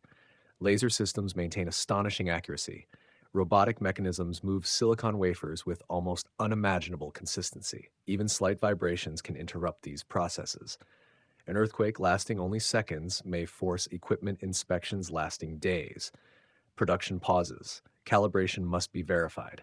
Sensitive machinery requires careful examination before operations resume. The greatest damage may not always come from collapsed buildings. Sometimes it comes from interrupted precision. Imagine if a major earthquake affected multiple advanced fabrication facilities simultaneously. Production capacity would decline immediately. Existing inventories might soften the initial impact. But semiconductor manufacturing operates through long production cycles. Replacing lost output could require weeks or months. Technology companies waiting for processors would delay product launches. Automobile manufacturers might reduce assembly schedules. Cloud computing providers could postpone infrastructure expansion. Financial markets would react quickly. The physical event might last less than a minute. Its economic consequences could persist for a year. This is the paradox of modern resilience. The stronger civilization becomes, the more sensitive it sometimes grows to disruptions affecting its most specialized components. Nature presents another challenge that appears almost contradictory. Semiconductor factories manufacture electronic devices. Why then do they require enormous quantities of water? The answer lies in cleanliness. Throughout semiconductor manufacturing, silicon wafers undergo repeated cleaning between processing steps. After chemicals modify the wafer's surface, after microscopic patterns are etched, after impurities are introduced, after thin films are deposited, the wafer must be cleaned again and again and again. Ordinary water is completely unsuitable. Even tiny concentrations of minerals or contaminants could damage delicate circuitry. Instead, manufacturers rely upon ultra-pure water, water purified to extraordinary standards, containing virtually no dissolved impurities. Producing this water requires advanced treatment facilities. Consuming it requires enormous volumes. Large semiconductor fabrication plants may use millions of gallons of water each day. Much of it is recycled through increasingly sophisticated systems. Even so, reliable freshwater supplies remain essential. This reality became particularly visible during periods of drought. When rainfall decreases, reservoirs shrink, agriculture needs water, cities need water, industry needs water. Governments must balance competing priorities. Suddenly, rainfall becomes part of the semiconductor supply chain. Weather forecasts influence technology planning. Climate variability acquires economic significance far beyond agriculture. Water, humanity's oldest strategic resource, life quietly becomes one of the semiconductor industry's most important raw materials. Then there are gases, invisible, odorless, rarely discussed outside specialized industrial circles, yet indispensable. Among them are neon, krypton, and xenon. These noble gases play important roles in various advanced manufacturing processes, including the operation of certain industrial lasers used in semiconductor production. Unlike silicon itself, these gases are produced in relatively limited quantities. Their supply chains are highly specialized. For many years, portions of the global purification processing capacity for some of these industrial gases were concentrated in Eastern Europe, including facilities in Ukraine. When conflict disrupted industrial operations, concerns spread rapidly throughout the semiconductor industry. Manufacturers began evaluating inventories. Alternative suppliers searched for expanded capacity. Governments and companies reassessed vulnerabilities that had previously attracted little public attention. The issue was not that semiconductor production immediately ceased. The industry demonstrated remarkable adaptability. New suppliers increased output. Companies diversified procurement. Inventories helped bridge temporary disruptions. Yet, the episode exposed another hidden dependency. The semiconductor industry relies not merely upon silicon and machinery. It depends upon an intricate web of chemicals, gases, materials, and precision components originating from many regions of the world. Each dependency appears manageable in isolation. Together, they create extraordinary complexity. One conflict, one transportation disruption, one industrial accident, each can echo through supply chains thousands of kilometers away. Globalization has made semiconductor manufacturing astonishingly efficient. It has also made it astonishingly interconnected. Not every threat comes from nature. Some originate in cyberspace. Modern semiconductor factories resemble vast automated organisms. Robotic systems transport wafers. Sensors monitor temperatures. Software coordinates production schedules. Artificial intelligence increasingly assists quality control. Thousands of machines communicate continuously. Every movement is carefully orchestrated. Without software, the factory cannot function. This remarkable automation creates extraordinary productivity. It also creates new vulnerabilities. Cybersecurity has become as important as physical security. A malicious intrusion targeting manufacturing systems may interrupt production even without damaging equipment. Unauthorized changes to manufacturing recipes could affect product quality. Ransomware attacks might disable information systems. Compromised administrative networks could disrupt logistics. For these reasons, semiconductor manufacturers invest heavily in cybersecurity. Networks are segmented. Sensitive systems receive additional protection. Employees undergo extensive security training. Access controls become increasingly sophisticated. Governments and industry organizations also cooperate to strengthen cyber resilience across critical infrastructure sectors. Public reporting over the past decade has shown that advanced manufacturing industries, including semiconductor-related organizations, have faced a variety of cyber threats, ranging from espionage attempts to ransomware campaigns. The specific techniques differ, the objectives vary. Some seek intellectual property, others pursue financial gain. Still others may aim simply to disrupt operations.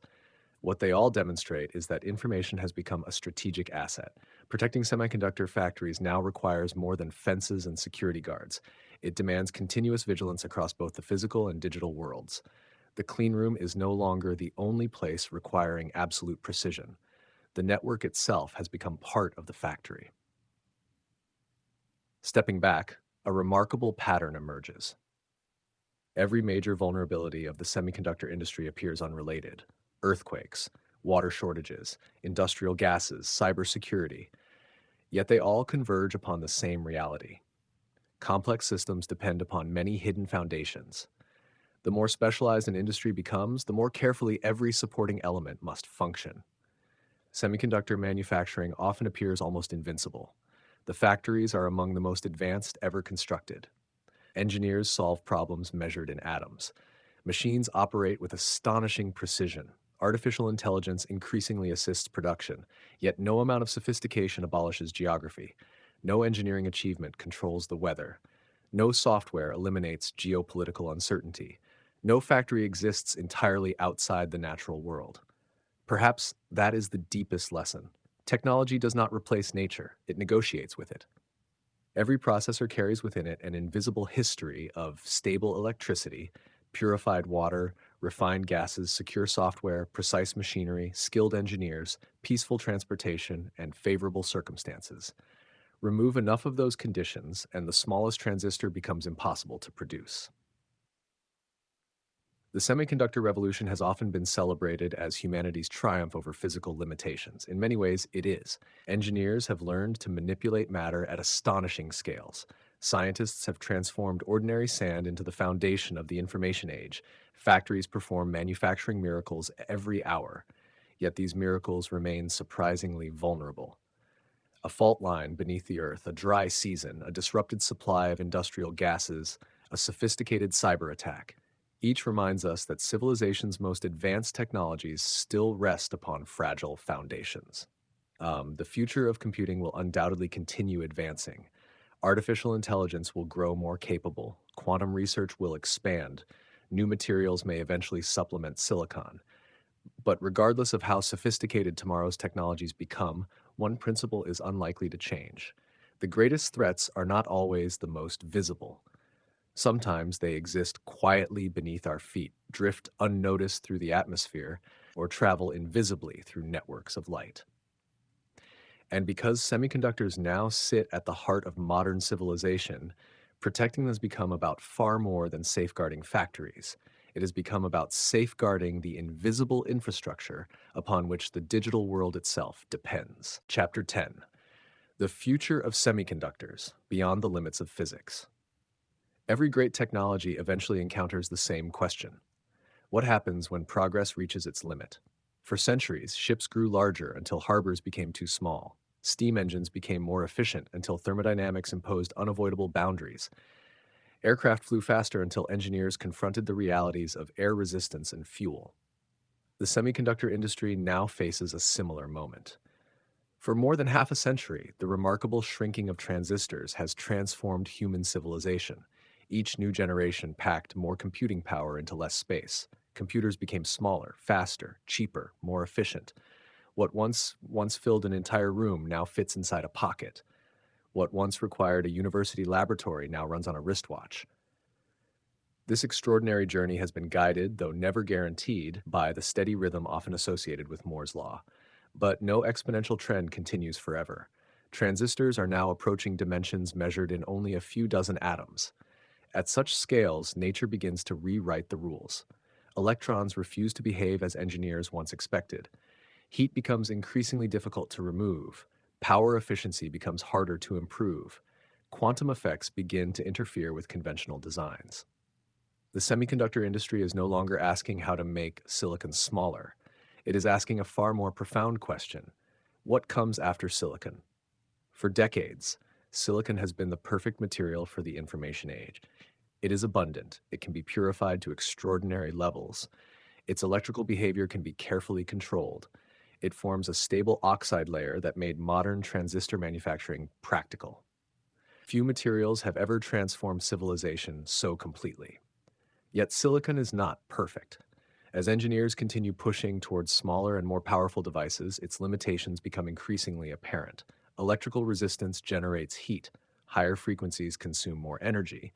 Further miniaturization grows progressively more difficult.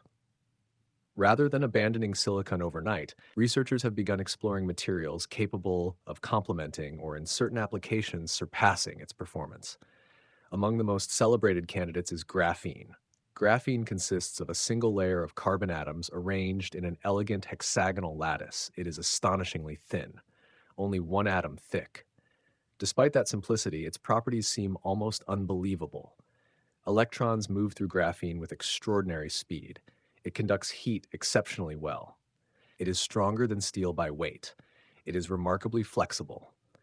Scientists have often described it as one of the most extraordinary materials ever discovered. Could graphene replace silicon? The answer, at least for now, remains uncertain. Graphene excels in many ways, yet it also presents fundamental engineering challenges. One of the most important is that pure graphene lacks a natural electronic band gap, making it difficult to switch electrical current completely on and off in the same way conventional silicon transistors do. Researchers continue exploring ingenious solutions, layered structures, nanoribbons, hybrid materials, novel device architectures. The work is promising, but translating laboratory breakthroughs into billions of reliable commercial chips remains an enormous undertaking. Graphene may help define the future. Whether it completely replaces silicon remains an open question. Another material has already achieved remarkable commercial success: gallium nitride, often abbreviated as GaN. Unlike silicon, GaN performs exceptionally well in high power and high frequency applications. Power electronics based on gallium nitride can operate more efficiently while generating less heat. Fast chargers for smartphones, electric vehicles, renewable energy systems, satellite communications, radar technologies. Many increasingly rely upon GaN components. Rather than replacing silicon everywhere, gallium nitride demonstrates another likely future. Different materials optimized for different purposes. The semiconductor industry may evolve into a diverse ecosystem rather than depending upon a single universal material. Silicon may remain the foundation, other materials may extend its capabilities. The future may not belong to one winner. It may belong to intelligent combinations. Yet perhaps the greatest transformation lies not in new materials, but in entirely new methods of computation. For generations, computers have relied upon the transistor. Every calculation ultimately reduces to billions of tiny electronic switches turning on and off. 0, 1, true, false. This binary logic has powered every digital revolution: artificial intelligence, space exploration, medical imaging, global communications. Everything rests upon the transistor. Quantum computing challenges this foundation. Instead of binary bits existing as either 0 or 1, quantum computers operate using quantum bits, or qubits.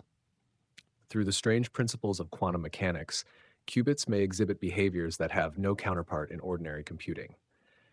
Superposition allows quantum systems to represent multiple computational possibilities in ways that differ fundamentally from classical bits. Entanglement creates correlations between qubits, unlike anything found in conventional electronics. These ideas sound almost philosophical, yet they emerge directly from modern physics. The implications could be profound. Certain categories of problems that remain extraordinarily difficult for today's supercomputers may eventually become far more tractable for sufficiently capable quantum computers. Complex molecular simulations, optimization challenges, certain cryptographic analyses, advanced materials research, drug discovery, climate modeling, fundamental scientific investigations. Quantum computers may someday accelerate progress across many disciplines. It is important, however, to separate possibility from inevitability. Quantum computers are not simply faster versions of ordinary computers. They excel at specific classes of problems. Many everyday computing tasks will likely remain more efficiently handled by classical processors. Writing emails, browsing websites, streaming movies, running office software. These activities do not require quantum mechanics. Instead, the future may involve partnership rather than replacement. Classical computers solving ordinary workloads. quantum systems addressing highly specialized scientific and mathematical challenges. Even building practical quantum computers remains an immense engineering challenge. Qubits are extraordinarily delicate. Tiny environmental disturbances introduce errors. Maintaining quantum coherence requires sophisticated control systems, often operating at temperatures colder than outer space. Researchers worldwide continue making impressive progress. Yet large-scale, fault-tolerant quantum computing remains an ambitious scientific frontier rather than an accomplished destination. If successful, however, it would represent one of humanity's greatest technological leaps since the invention of the transistor itself. Perhaps the most fascinating frontier lies somewhere between electronics and biology. For centuries, humanity has viewed living cells and machines as fundamentally different. One grows, the other is manufactured. One evolves, the other is engineered. One heals itself, the other requires repair. Yet modern science increasingly explores the boundary between these worlds.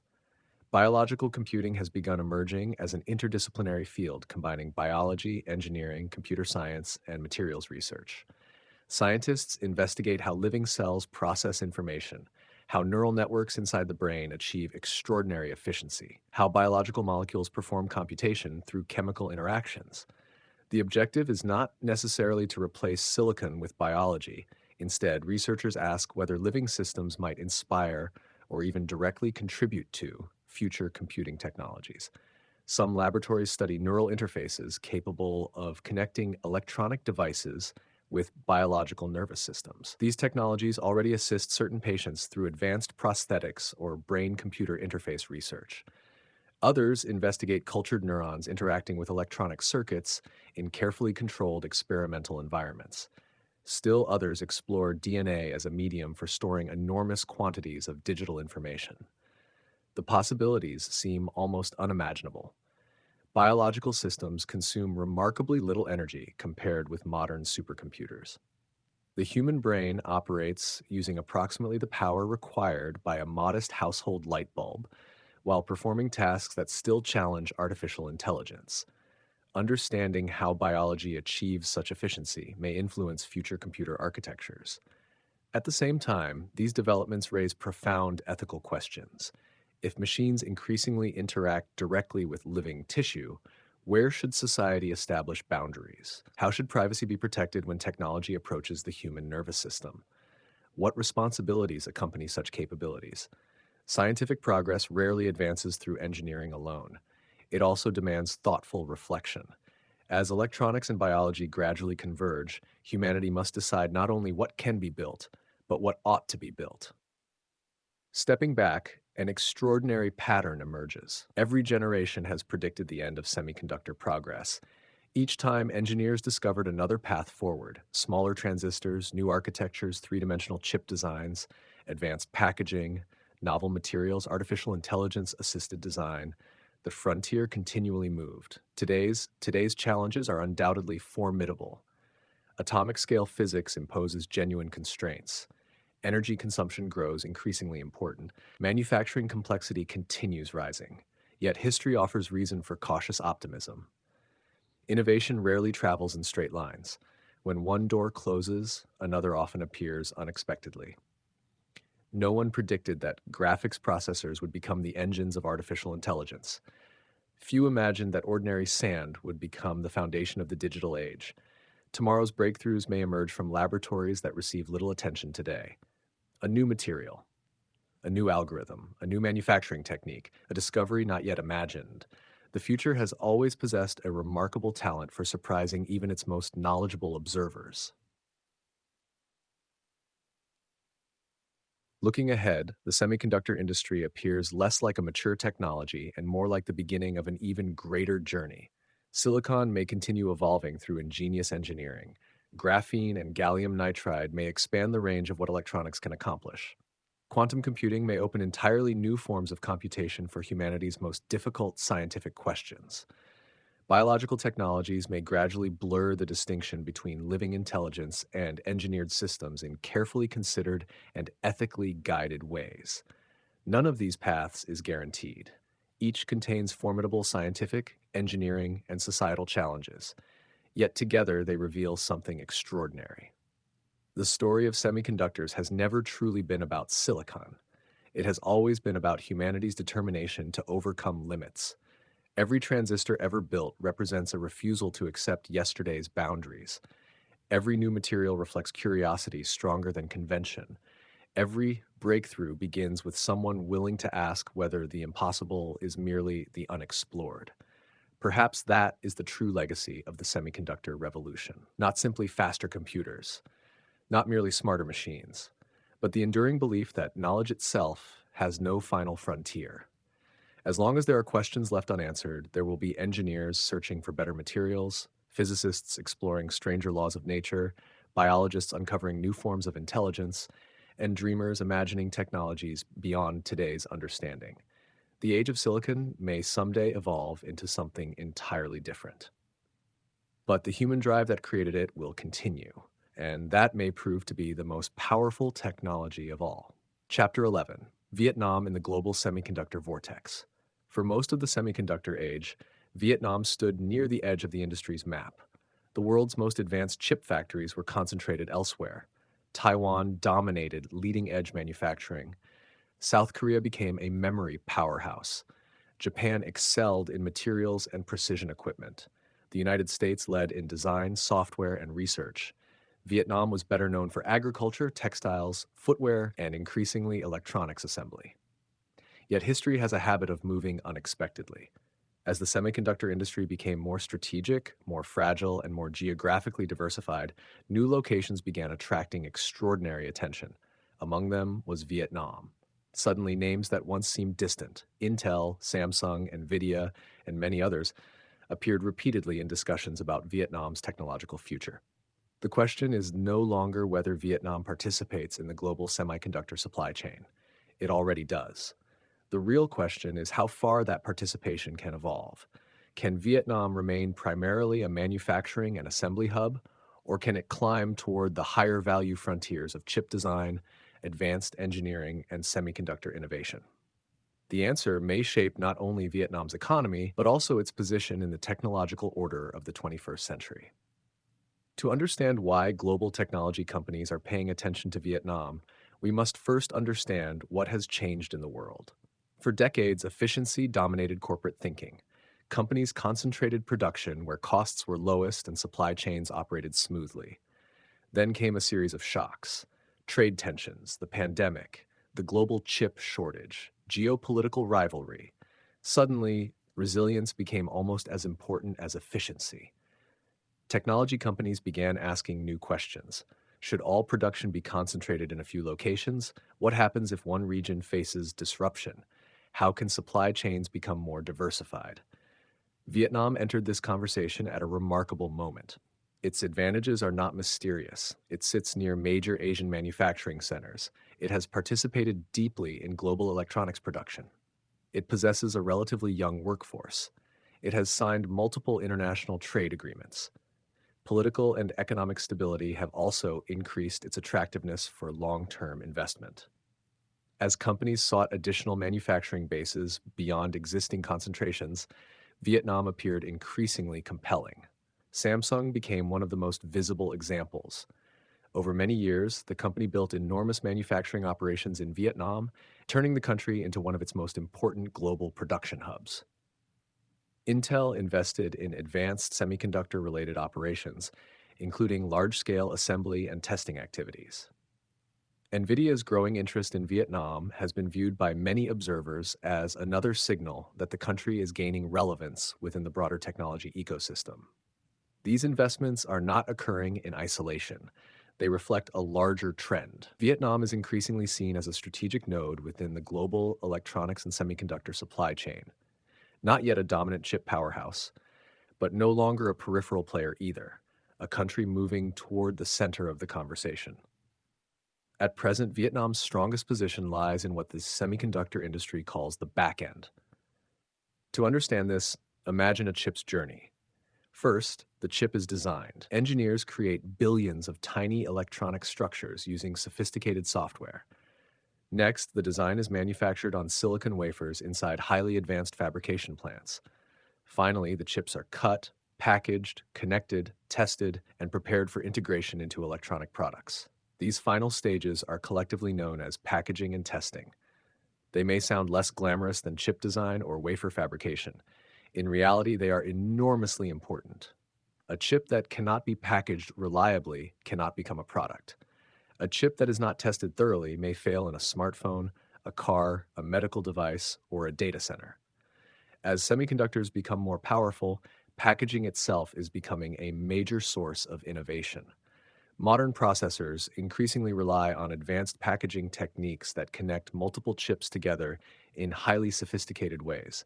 Performance gains no longer come only from smaller transistors. They also come from smarter packaging. This creates an opportunity. Vietnam has already developed meaningful capabilities in assembly, packaging, and testing. These activities require skilled technicians, engineers, quality control systems, and integration with global supply chains. They also provide valuable industrial experience. Many countries that later developed stronger semiconductor ecosystems began with manufacturing and assembly before expanding into higher value activities. The next ambition for Vietnam is therefore not to abandon the back end, but to use it as a foundation for climbing upward.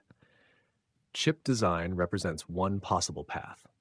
Compared with building a leading-edge fabrication plant, which can cost tens of billions of dollars, design requires less physical capital but far more human capital. Engineers, researchers, software expertise, mathematics, computer architecture, verification, artificial intelligence. Universities around the world increasingly teach these skills because the demand is enormous. Vietnam has already begun investing in semiconductor education and design-related initiatives. The country's growing technology sector provides a base from which more specialized semiconductor design capabilities could emerge. The opportunity is real, but so is the challenge. That challenge begins with people. Semiconductors are ultimately a talent industry. Factories matter, machines matter, investment matters, yet none of them function without highly trained engineers. Designing a modern chip requires years of education. Operating advanced manufacturing equipment demands specialized expertise. Developing new semiconductor technologies requires researchers who understand physics, material science, electronics, software, and manufacturing simultaneously. Around the world, companies are competing fiercely for semiconductor talent. Taiwan needs more engineers. South Korea needs more engineers. The United States needs more engineers. Europe needs more engineers. China needs more engineers. Everyone is hiring.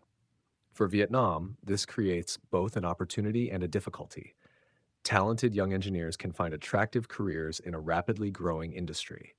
At the same time, training enough highly skilled professionals fast enough becomes a national challenge.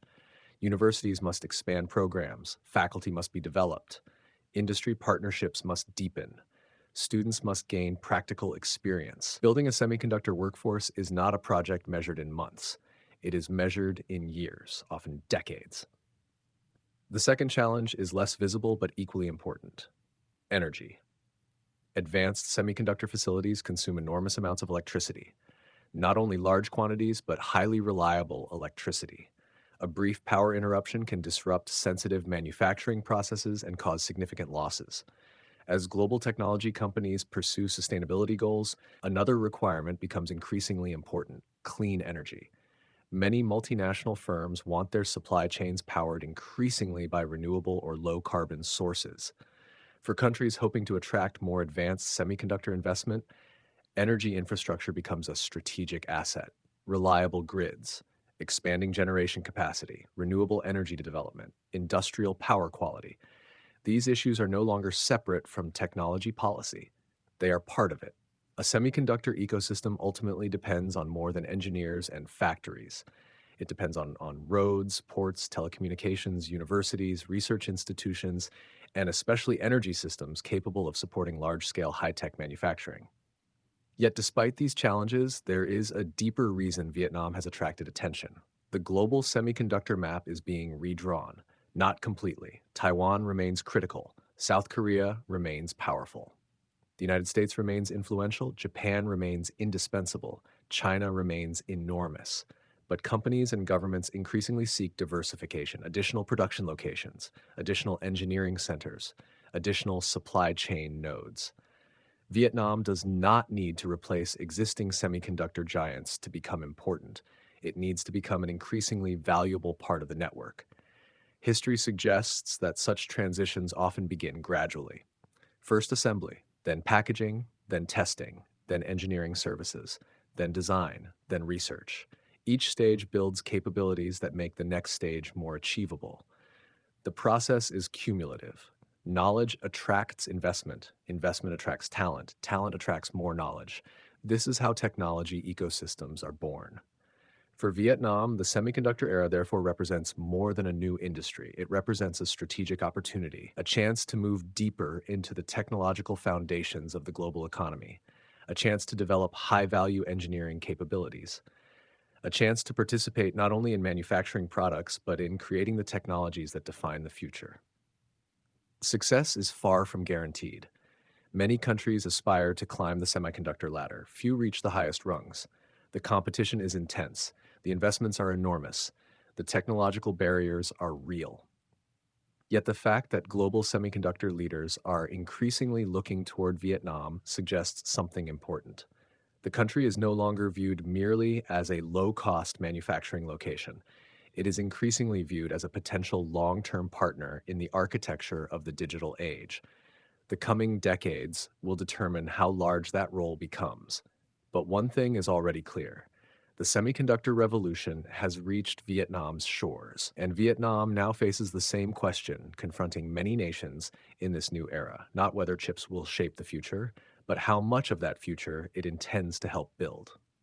Chapter 12. Conclusion. Whoever masters semiconductors shapes the future. At the beginning of this journey, we imagined a simple question. What would happen if every semiconductor chip on Earth suddenly stopped working? Airplanes would lose critical systems, hospitals would struggle to function, financial markets would freeze, power grids would falter, communication would collapse. Modern civilization would discover almost instantly that its greatest strength had also become one of its greatest dependencies. That thought experiment was never really about technology. It was about perspective. Semiconductors are so deeply woven into everyday life that they have become almost invisible. Like oxygen, we rarely notice them until we imagine living without them. Now, after traveling through the extraordinary world hidden beneath every smartphone, every automobile, every satellite, every artificial intelligence model, and every modern factory, we arrive at a realization that would have seemed impossible only a few generations ago. The semiconductor is no longer merely a component. It has become one of civilization's defining strategic resources. The 21st century will not be remembered only for the rise of artificial intelligence, or renewable energy, or biotechnology. It may also be remembered as the century in which humanity discovered that the smallest objects could possess the greatest geopolitical power. For decades, semiconductor companies were judged primarily by commercial success, market share, revenue, innovation, profit. Competition resembled that of most advanced industries. Companies raced to build better products. Consumers benefited. Technology advanced. That picture has changed dramatically. Governments now discuss semiconductor manufacturing with the language once reserved for military infrastructure. National resilience, strategic autonomy, critical technology, economic security, supply chain resilience, industrial sovereignty. These expressions have become common because semiconductors now influence nearly every dimension of national power. Military systems depend upon advanced processors.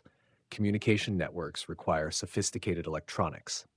Artificial intelligence demands unprecedented computational capability. Healthcare increasingly relies on digital technologies. Scientific research depends upon supercomputers. Even agriculture now incorporates semiconductor-powered automation, sensors, and satellite systems. No modern nation can remain technologically competitive while ignoring semiconductor capability. The chip has quietly become an instrument of national security.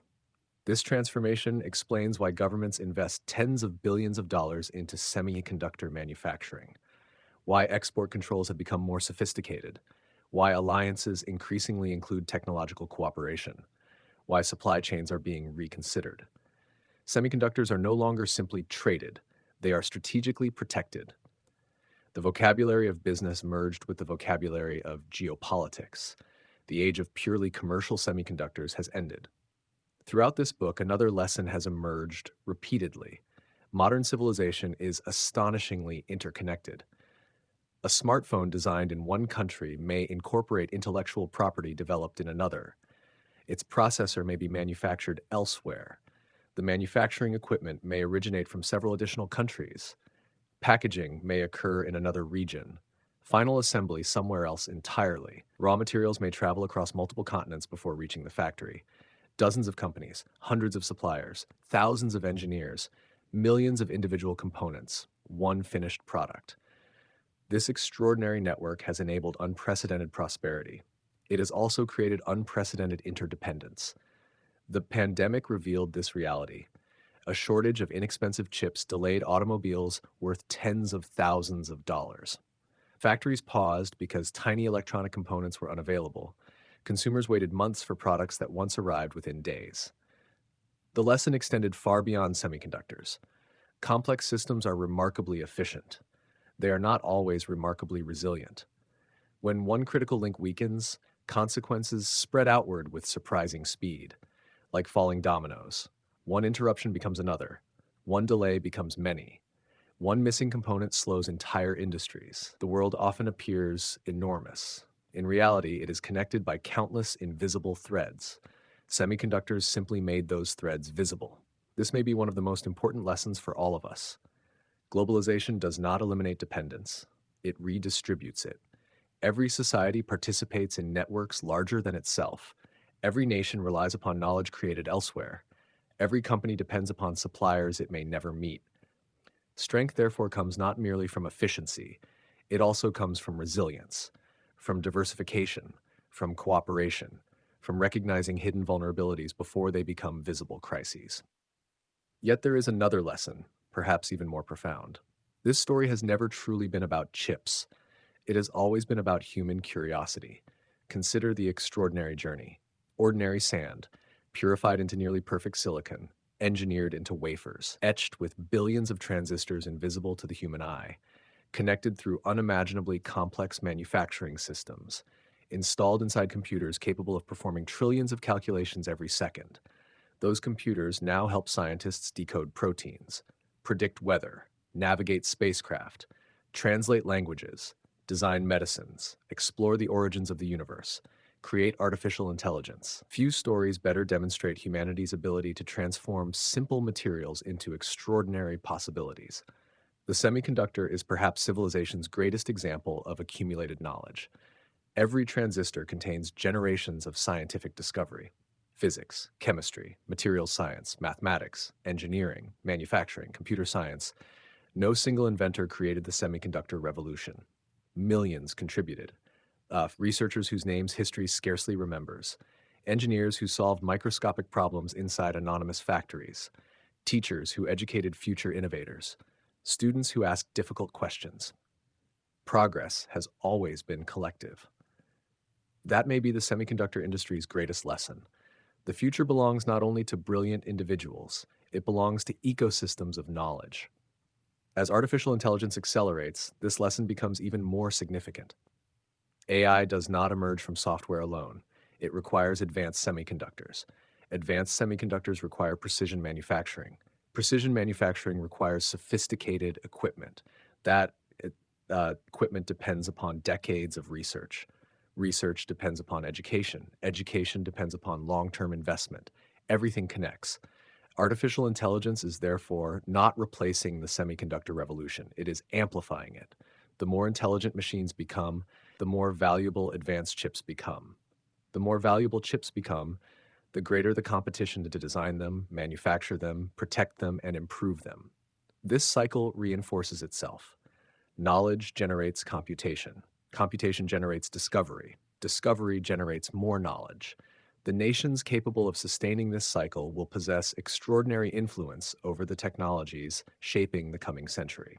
Yet influence should not be confused with destiny. Technology itself is neither benevolent nor malicious. A semiconductor does not choose whether it powers a medical scanner or a missile guidance system. Artificial intelligence does not decide whether it advances education or spreads misinformation. Human beings make those choices. Every technological revolution ultimately becomes a moral one. The tools grow more powerful. Our responsibility grows alongside them. The future will therefore depend not only upon who builds the fastest chips, but also upon who uses them wisely. Imagine a child picking up a handful of sand on a quiet beach. Nothing about those tiny grains appears remarkable. They slip effortlessly through small fingers. They seem ordinary, common, almost worthless. Yet within similar grains of silicon-rich sand lies the foundation of modern civilization, the computers that guide aircraft, the satellites orbiting Earth, the smartphones connecting billions of people, the artificial intelligence beginning to transform medicine, science, education, and industry. The journey from sand to intelligence may be one of humanity's greatest achievements, and perhaps one of its greatest responsibilities.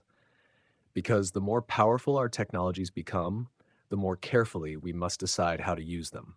History teaches us that every transformative invention carries both promise and risk. Fire warmed homes and destroyed cities. Electricity illuminated the world and powered warfare. The atom generated clean energy and devastating weapons. Artificial intelligence and advanced semiconductors will likely prove no different. Their ultimate legacy will depend less upon engineering than upon wisdom. As we close this book, one final image remains. Somewhere inside a spotless clean room, hidden behind layers of protective glass, robotic arms continue moving silicon wafers through machines of astonishing precision. Invisible patterns are etched, atoms are arranged, transistors are born. No headlines accompany these quiet moments. No crowds gather outside the factories. Most of the world never sees them.